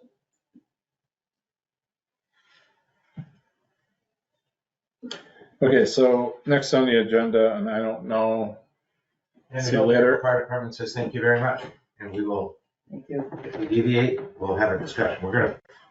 We might buy a different brand than what was quoted, but we're gonna get one. Thank you. Thank you, Matt. Jennifer, are you there at all? Hands waving, but I don't know. Please text me or so I make sure you're okay, I guess. Anyway, now we're on to review suggested changes or consider repealing the 1994 Town of Underhill property acquisition and disposition policy. And so I presented this last time and Bob suggested we wait until you were here, Patty. So the attorney has,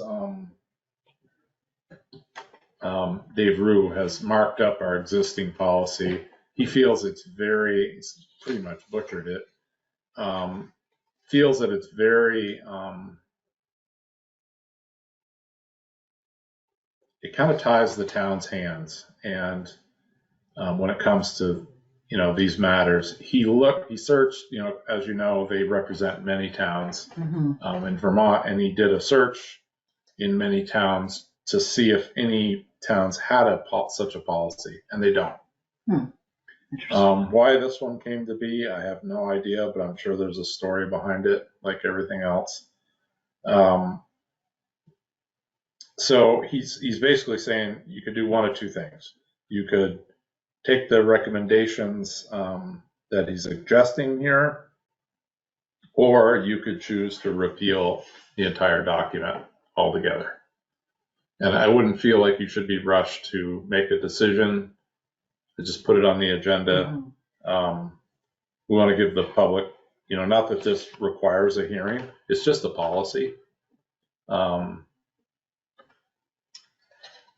It's not like an ordinance or anything, it's just it's a policy. In my reading of this, the word, I find it curious that I was wondering who did the edits.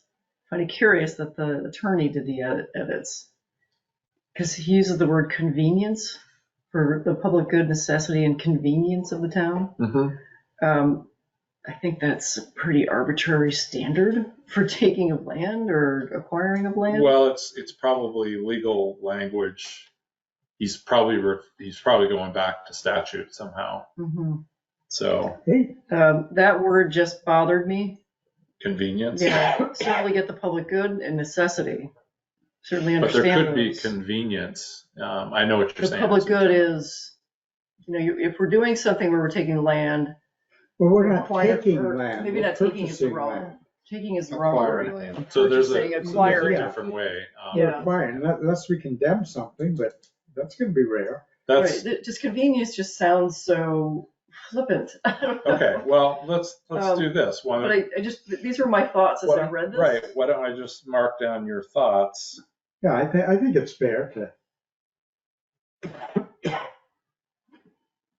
And then I can come back. This would be good. Okay. And then if we leave the word convenience in, then there's a paragraph that defines public good and it defines public necessity. If we leave convenience in, you have to define the word convenience. It's on the first page, run to the third paragraph. For the purpose of this document, an action that serves the public good must be for the benefit. Basically putting a definition around what that means. If we're going to use the word convenience, we should include a definition. I don't know what convenience. I'm sure it's a legal term. There's probably a very clear legal term. And then property is a legal term. Anything that is owned by a person or entity property is divided into two types. Real property, which is interest in land and real estate. There's also personal property. That's not Where- defined in this. Oh, So okay. the name property acquisition, So you say it should say the real word property. property, is exactly. Are we Should say talking real about property. trucks? Are we talking about, Well, right, we're Land. all under the assumption that we're talking about real property here. so That's land? this document, land. Okay, that should be specified if we're gonna have this policy. Well, that's a, Yeah, it's not a purchase, because we have a thing that covers other property, a Right. purchasing. But the I legal agree. definition of property is, you know, it could too be small to several be. things. Is that an ordinance, a purchase ordinance, or is that Yeah, it's policy, there's a policy? Yeah. Purchasing purchasing policy, policy. We're talking about purchasing, Yeah. acquiring real property here. right. I think we just should be very specific about it then. It's meant for land, real estate. But I wouldn't spend too much time questioning this thing if you're leaning towards repealing it altogether, as he suggested, I mean, that opens up the whole, right, do we need this? right? Do we need this document? And whenever we get rid of property or we transfer property to a different entity, there's I think is it a 9140 or something? There's a statute that we have to follow. So all the residents in the town get notice that, hey, by the way, we're either transferring this property, an interest in this property, or disposing of this property. So they have the right to say, hey, no, we don't want to do that. So that's governed by statute. So really, I think we should stick to the statutory I agree. obligations and not have a secondary policy. Mhm. I'm gonna make that motion. Is that clear things up or muddy things up, however? But if we have a state statute, then we have to follow that language. For disposing of property, but not acquiring property. That's different. Is there a statute for acquiring property? No, I don't believe so. Yeah, I wouldn't think they would Mhm. want to control towns that way.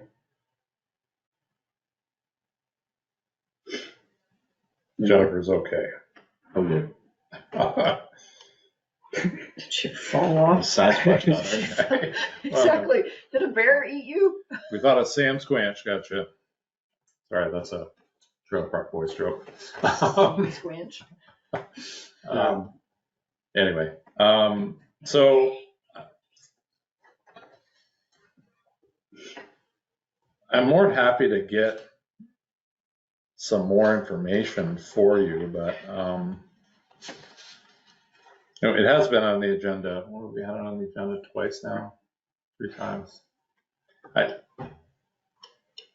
You know, and the agenda clearly says review suggested changes or consider repealing.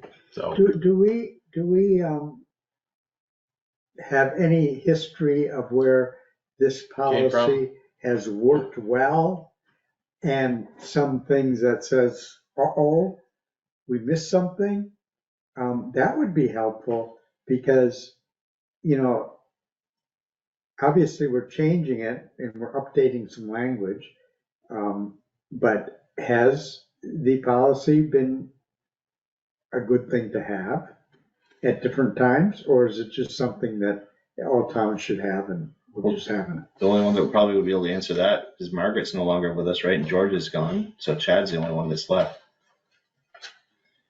it wouldn't surprise me that this, and I'm not saying this happened, but it wouldn't surprise me if this policy might have been overlooked at times. You know, it wouldn't surprise me. Mhm. So I think it came up once just when I got here, I think. Yes, because there was talk about acquiring possibly land, maybe here in the center, you know, if it became available or Right. whatever. And then I said, well, we've got a policy. I knew of the policy. A good practice too, what Dave Roos said is, you know, certainly if the town's gonna acquire or expend a certain investment in a property, it's probably gonna go to a town vote, a special vote, or Right. be at town meeting, Unless you use ARPA money. unless you use our money. So, but Just saying. anyway, just saying. So, Good point. I don't know. Just speaking because the town of Jericho seemed to, I don't know what they have for policies, but they bought money without having to go to the taxpayers. That was a little bit of a interesting situation, but. I think after talking with Dave Rue, it would be a wise choice I would recommend repealing it. But if you want me to, I am curious to They go would have back to and start over or not have a policy? just not have a policy. I am curious, I guess you could satisfy my curiosity to go back in the minutes of that era and see in 94 what the thoughts were. Why did they do it back then? Right, why Or did were they they do just it? updating something? And maybe that's a good strategy to have anytime you. Why don't we not make that decision tonight and do a little research of the history of this I policy think that's really and good. how it's worked and not worked? Yeah. And then we can, perhaps repeal it with a lot more education. I support that. I think that we can. I like that. We've had an intro, and if anybody in the town, reads the minutes or listens to this, and they say, I have some input on Yes. that gives the opportunity. And we're not having a hearing, but anybody can volunteer, obviously. Good idea. Okay, then let's move on with no action. So it's 7:42, and we're on to authorize the select board chair to sign a grand list extension request if needed. Amanda's here, but before, if she pops in, there she goes. She can explain quickly what's going on. Hi, can you hear me? Yep. Okay. Yep. So I think in the letter there, I said that the state is in the process of switching systems over from a new one to an old one, and we all know that that doesn't go very well. Of course, they're doing it right now when we're supposed to be lodging a grand list. So I was ready, 2 weeks ago to lodge this grand list, but I'm still waiting on them. Supposedly, hopefully by the end of this week, which is, tomorrow, they're supposed to have everything ready, which still gives us time before the June 4th date to lodge this. But just in case they aren't ready, I'm asking you to sign a document to ask for an extension for 30 days so we can get the grand list lodged whenever they're ready. So the request is not to sign the document tonight in case, but in case it doesn't happen, that I can be authorized to sign. Right, but, well, so June 4th is when we're supposed to lodge our grand list. Like, if you're not going to be in town in the next week or so, I'd sign it now and then I just won't send it until last minute, perhaps. So the motion should be to authorize the chair to sign it and submit if necessary, right? Submit if necessary. If Or necessary. submit if necessary, not sign if Right. necessary. Sign it, submit if necessary. Does that sound legit? I move Yes. that we authorize Dan to sign the document and submit if necessary. Second. Any discussion? Nope. All in favor? Aye. Aye. Aye. The Thank you. Thank you. authorization is done. I'm signing right now. Perfect. Okay. 7:45, and we're on to town administrator updates, and I just have an update from Roger came in. Were you not here, Patty? I You was were not not here. here. So there was a proposal to put historic state of Vermont historic plaque on Poker Hill Road. Bob had a couple questions, and Roger answered those questions, I hope. I did a little research too on my own. And so Utney Hay is the person that the plaque is dedicated to, and it's going in front of property that he once owned. But the wording, if you read so I think what Bob's concern was, and I don't want to speak for you, Bob, but I think what your concern was is what if a future homeowner, the current homeowners are agreeable, but what if a future homeowner doesn't like someone stopping and looking at the sign? However, I will say that it's off on the edge of the property. But say that does happen. This is in our town right away, and we control signage in the right of way. However, it's kind of a nicety thing. It's not a speed limit sign. But here's my thought, and I read what the sign says. So say, worst case scenario, I think these people are going to be here a long, long time, but say the next folks come in and say, we don't want this sign here. So the state owns the sign and the post. We could easily move it down to the Poker Hill Cemetery. And I say that because the original cemetery in town, the very first cemetery, was on the Utney Hay property, which is where the sign is proposed to go now. The bodies were exhumed and taken to Poker Hill Cemetery, where he's interned there, supposedly, or a stone is there. So in a way, it could possibly be moved there, and you'd have to. It's just a thought, or if the sextons or the board didn't agree with that, which I have highly doubt they wouldn't agree with it. But if they didn't, then the sign could it could be placed somewhere else. It's so generic in nature that it's not. It's more of just kind of a summary of who he was, not necessarily germane to the location. Sure. Do you agree? Yep. And then as Roger said, I guess they are taking submittals. Before he thought they were all done for this year, so he can submit it. So we need a motion to move forward now, or we? Just a motion to approve to apply for the sign, and if granted, erect it in the right of way. So moved. Second. Discussion, Nope. all in favor? Aye. Aye, Thanks. we're on it, the sign, The sign. Everywhere sign. passed 3-0.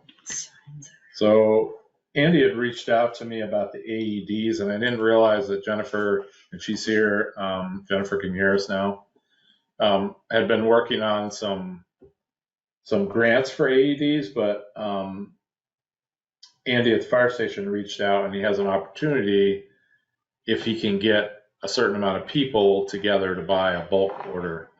And apparently he called me today and he said there's like 8 people interested, and so he's at the threshold that he needs to order. And I think I'll let Jennifer speak to the grant thing if you want a quick. Yeah, hi. So I applied for 3 grants. One I said they said are going to get back to me in 1 to 3 weeks. The second one came back and said that they would take $250 off of each one. But I haven't compared it to the details of the one that Andy's. It's the same model, but I just haven't compared it to the details as far as whether it includes the pads and all that. So I'll get with Andy on that. I had been speaking to Andy, and he actually made the suggestions about getting grants, but that was before all this stuff came out on Front Porch Forum, and Andy said, well, I'm going to see if I can get a discount if we order a bunch of these. So what would be great, we want to get the 3 AEDs. And what would be great is if the board could authorize, Brad or myself to purchase the 3 AEDs, and trust that, we will get the best deal possible, but it will definitely be less than the retail price, either by tagging on and ordering it through the Andy's fire department discount that he's obtained, or if the grant offer is a better deal for the town of Underhill, we would go with the grant offer. We put aside money in the 23, 24 fiscal year budget for these, right? So we got trained during this year. That's when we did the training. So Right. we didn't specifically put it in the budget. But what we discussed was that it was a good idea for the safety of our employees and residents that we have this equipment. It's more about safety and life and death situation. We do have money in the budget, in the select board contingency and a couple other places where we certainly could afford to get these this year. And I would recommend that we get them while we've all been trained to use them, that we have them before some kind of a tragedy occurs and we don't have them. No, I'm fine with that. I know we're near the end of this fiscal year, so that's why I just want to make sure that we had a hole somewhere that, we could, make a $6,000 or so purchase, because they're almost $2,000 a piece. Well, no, so I do have a price. So Andy's price, he said it would be a total of $1,610, and it comes with the pads and it comes with a cabinet. So like Jennifer said, we 16,000? $1,610 a piece. Okay. So it's a pretty good deal. And like Jennifer thought, we'd have a cabinet for the town garage, cabinet for here, and maybe the other could be in a bag that could be portable. I don't know if they all should be in cabinets or. Well, I thought we were gonna have one in the pickup, right? Yeah. We're gonna have one, A mobile and that could be in a bag or whatever, type of thing. Right. But yeah, I'm with you. So he said it's about $100 for the cabinet. So you're looking at about $4,500 probably. $4,600 for all of them. If we wanted to. I move that we purchase 3 AEDs not to exceed $6,000 before the end of this fiscal year. If we can't get grants, because we still have the grant request out there. Up to if you get the grant, then it would obviously be less. But the worst case scenario is it's going to be $1,600. I'm just using a round number of $2,000. 2 times 3 is 6. So He said he could hold off for maybe a week and a half max before he's going to order them. So we have to commit. Either commit or go back to you'd be. When will you know, Jen, on the grant? I'll reach out to them tomorrow morning again and just ask if I can. They said a week. They said 1 to 3 weeks, and that was over a week ago. So I would imagine I'll know in the next few days. Good. If we can work with Andy to push the date just a little bit so we can see if we can get the grant dollars. Otherwise, let's go. I don't want to screw everybody up. Exactly. I'll reach out to Andy tomorrow and let him know what we're working on too. Okay. Any other discussion? well, did someone second that? Did you second or Did I you second start it? talking? Start talking. I'll second it. Okay. So much for Robert's rules. All in favor? Aye. Aye. The ayes carry this motion 3-0.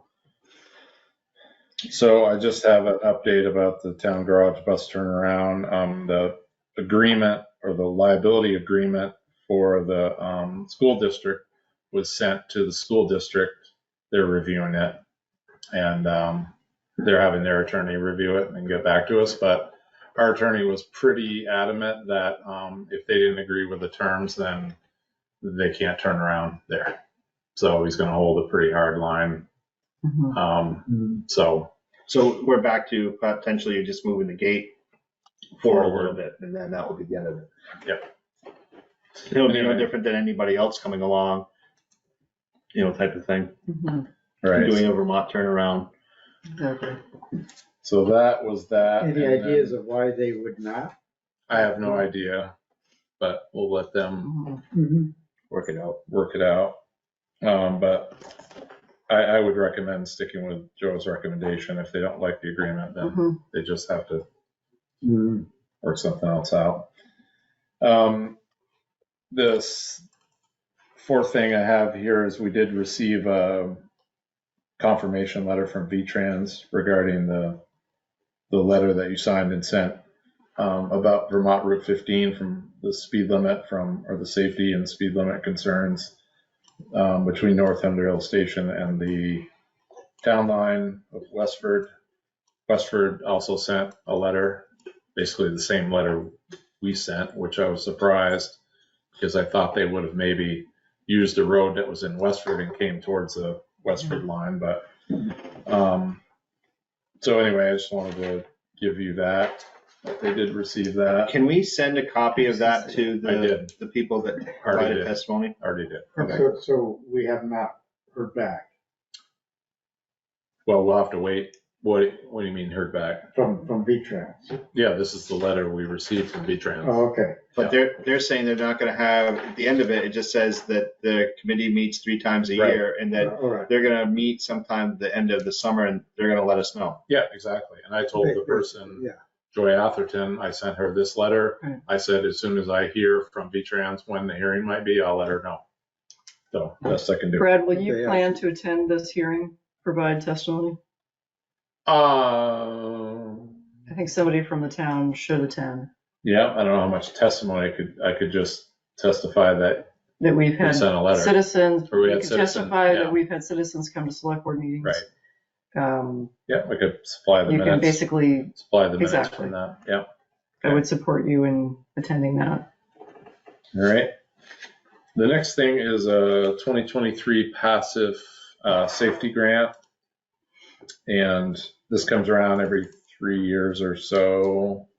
And I did ask about AEDs with this grant, and they are not applicable.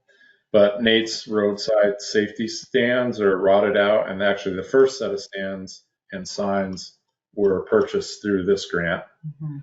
The second thing, which we've ordered already because it was not in compliance, is we have an old rickety 6-foot step ladder, wooden step ladder. And so basically PASIF is going to show up here probably this year and do an inspection on all our properties.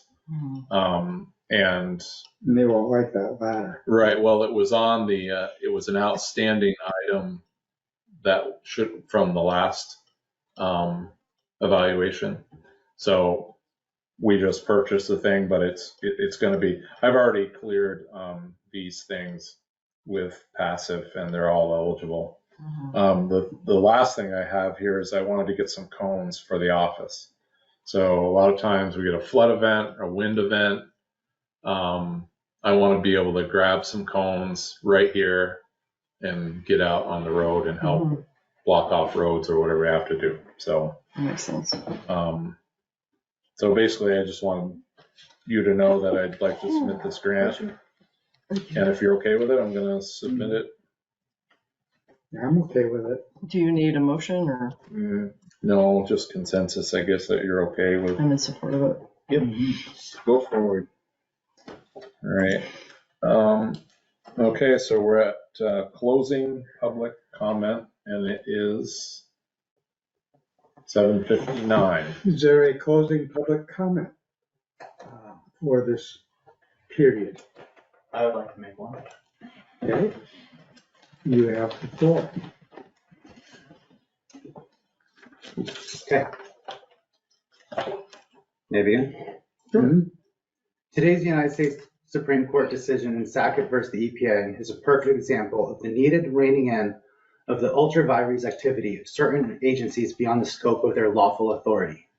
Since the current Select Board rules of procedure selectively constrain public comment to an unreasonably limited window of time towards the beginning or end of what should be a public meeting, I will quickly state only 2 brief comments about issues discussed this evening. First of all, the town property acquisition and disposal policies should not give unbridled discretion to Underhill town officials after decades of a handful of our town officials consistently failing to impartially determine what is truly the public good, necessity, and convenience.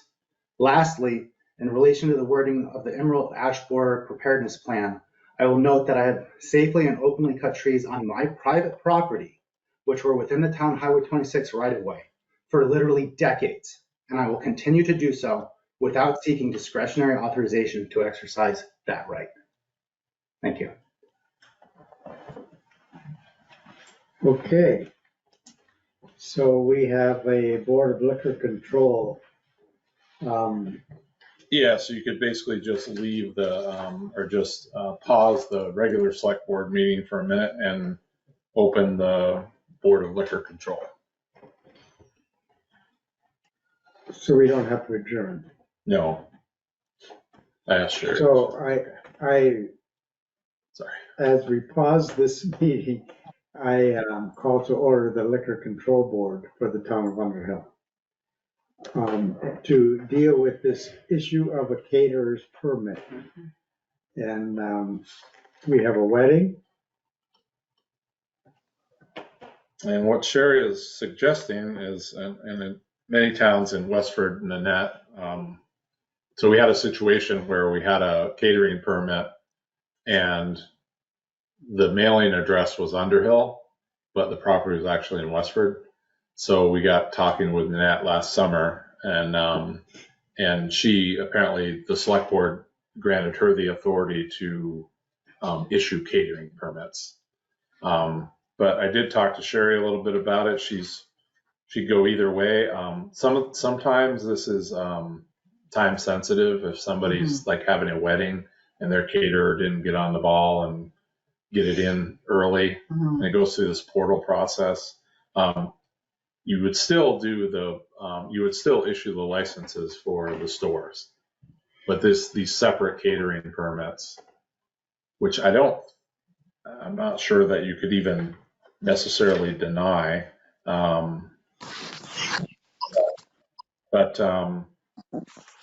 it makes it easier. She could just issue these catering permits. But she did say if something seemed out of the ordinary from just like a wedding or a funeral or something like that, that she would use her discretion and bring it in front of the U3. Well, I'd like to see some guidelines as far as what we feel what we should be looking at for criteria to be so that something's measured, not whether or not it's arbitrary. I think that there are guidelines, and and Sherry knows the guidelines. One of the guidelines, for example, if the catering is here at the town hall, people have to have insurance. And they have to add a rider on their homeowner's insurance to cover any liability. And I would imagine that that's the case there too. I don't know if the town. So just to give you a little history, Squaw Betty obtained a conditional use permit to operate a wedding facility at their home or at the homestead on Dean Road. So we issued them a permit to operate, which I'm sure includes Forever? Yeah.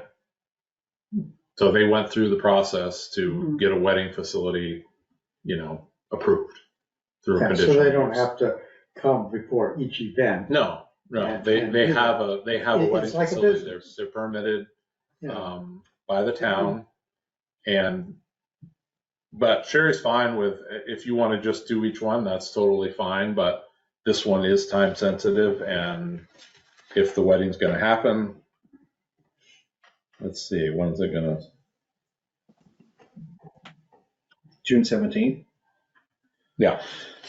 I move that we authorize the signing of the catering license to be held at 185 Dean Road in Underhill, Vermont for June 17th, 2023 at 15:30, and will conclude at 2200 hours. Second. Any discussion? All in favor? Aye. Aye. The ayes carry this motion 3-0. It would be nice to give Sherry that permission to do generic approvals like this, but I think it would be nice to have like a checklist that she would have like a general policy of. Well, if it meets these this standards. is all through the portal. That's from the Department of Liquor. Right, right, but they wouldn't, it wouldn't even get through liquor control.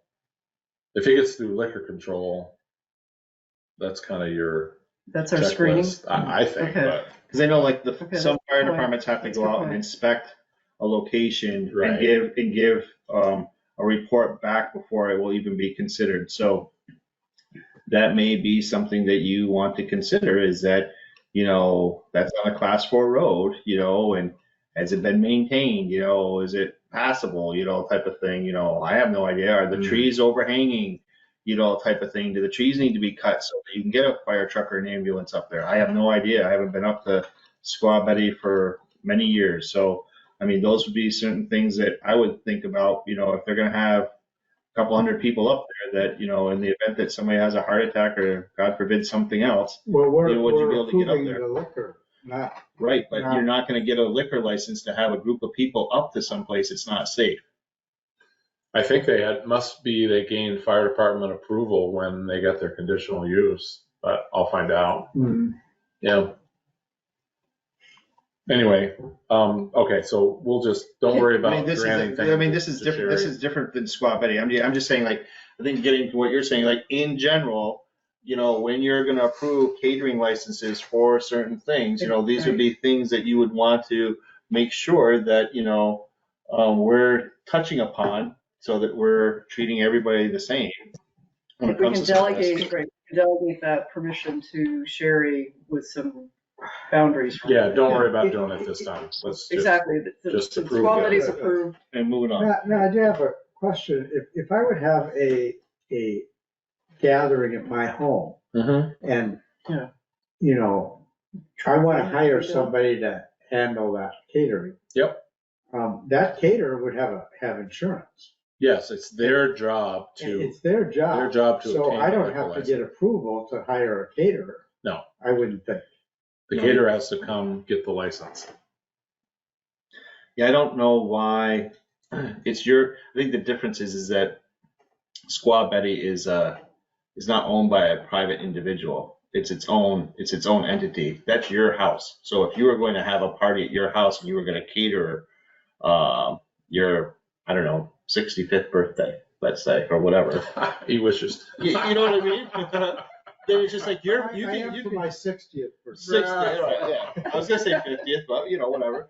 You could do that because it's your home, it's your property. You can do that. But if it was a business that owned that, But it's different. But then again, the caterer is dispensing the alcohol, so it's on their liability not to overserve somebody. But they don't have to get approval from the town. No, they're Hiring getting them. approval from the state. Yeah. Well, they are getting approval from the town. They just, or the owner is, or the entity is.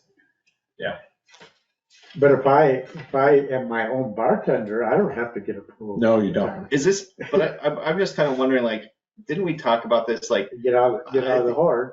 is this so that they can? Approved this I'm one. bored. Wasn't there something about them selling alcohol? That was a different situation. That was Like, if they had cans of beer and they wanted to sell it, they weren't going to open it. Or they want to sell bottles of wine, or they want to sell 6-pack of their microbrew or whatever, they could do that. that was a different application. This one is just to serve people at the wedding. Okay, we've spent enough time on it. All right. 8:00. I want to adjourn the liquor control board Okay. and return to the select board meeting. And I want to move to approve the payroll warrants for 5/25/2023. Is there a second? I'll second that. Is there a discussion? There is, but I think we can wait to have the discussion more so in executive session. Okay.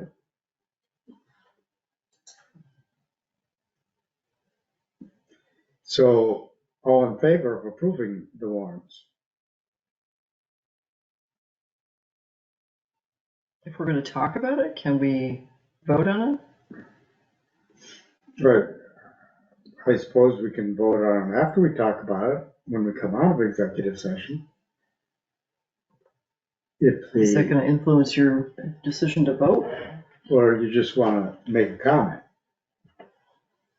I think it's fair to say that, we could vote on it. I don't think that what I had to say is going to influence, this group's decision on whether or not they are or they're not going to approve it, but I think that we do need to have a conversation. I don't All care in as- Aye. Aye. Aye. I was gonna say, I don't care as long as I get paid. And Jennifer too. The payroll warrants are approved. I almost said anonymously, but I meant unanimously. I move that we approve the AP warrants for 5/25/2023. Did I sign in your spot? Sorry. It's not in your spot. Jeez. I'll second that. Whoops. Signed in the wrong way. Is there a second? I'll second. Yes. Is there discussion? No. All in favor?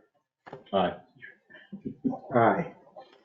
Aye. Approved 3-0. You need my glasses. if you do. Seriously. Doreen. I move that we approve minutes for the select board meeting on April 27th at 6 PM. Second. Discussion? All in favor? I thought I was there. Is this the one? This is the one you were not here. No, you were, you were in, Oh, this is when I was in Gettysburg. Yeah. Never mind, sorry. Dan Steinbauer, aye. Patty Richards, aye. Bob Stone abstain. The motion carries 2-0-1.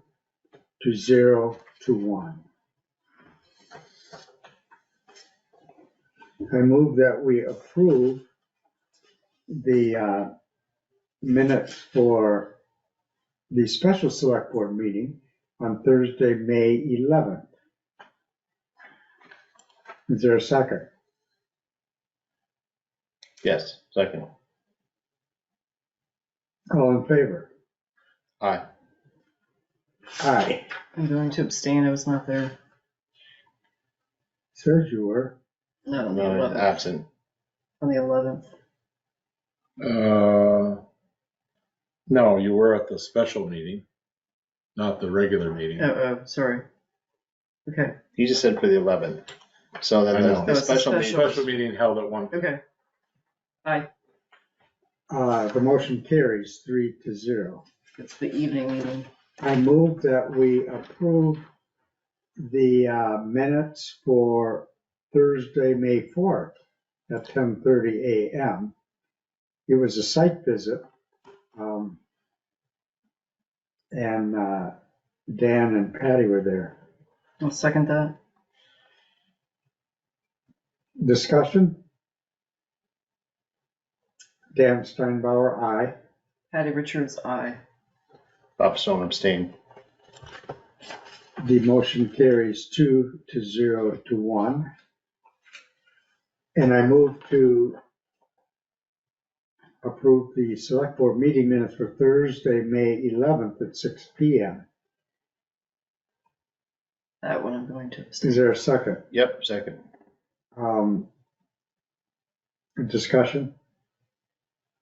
Dan Steinbauer, aye. Bob Stone, aye.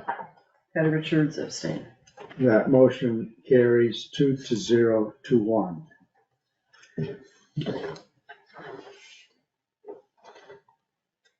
Member items, correspondence.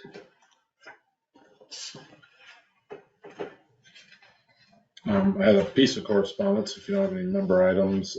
We did get word that the grant, the planning grant for the sidewalk was approved for $80,000. Includes a $16,000 match Excellent. that we budgeted for.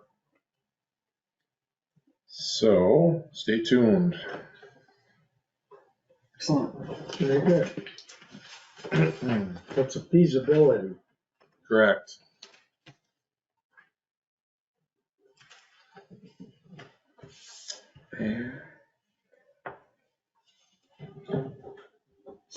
June 8th is the next meeting. I guess I do have one thing I'd like to say, for the record. I'd like to, like it be recorded that, I'm super appreciative of, all the hard work that Nick and Amanda did on the website, that I think that's, it's going well. I don't know that we've got all the kinks worked out of it, but I think with anything new, there's bound to be, some bumps in the road, but I think they've done a really good job, and I think, it should be noted. Well said. Echo that. We're getting there. So it's going to be good. Good. So yeah, June 8th, and everybody's going to be here.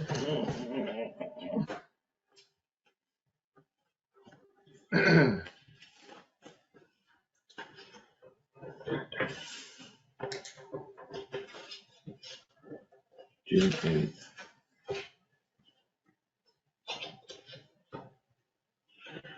Yep. I'll just let you know that I was going to take tomorrow off. Well, I'm coming in the morning, but I'm going to take tomorrow off and probably Tuesday. How is that possible? What's that? Taking days off. I know. And then just to give you another heads up, I was thinking maybe taking the week of July 4th off, since it's 4th of July is on a Tuesday, but Good idea. You have Juneteenth off. yeah, we do. So yeah, there's two items for executive session, and it's on the agenda, Dan. I move that we enter executive session based on 313, paragraph A3, the appointment, employment, and evaluation of public officer or employee, and 1 VSA section 313A, paragraph 1A, to discuss a potential contract agreement. Is there a second? Second. Discussion? All in favor? Aye. Aye. We are in executive session. I move that we exit executive session and return to open session. It is 9:16 PM. Second that. All in favor? Aye. Aye. And we took no action, but have assignments. I move that we adjourn. Second. All in favor? Aye. Aye. That motion passes. 3-0. Thank you. 9:17.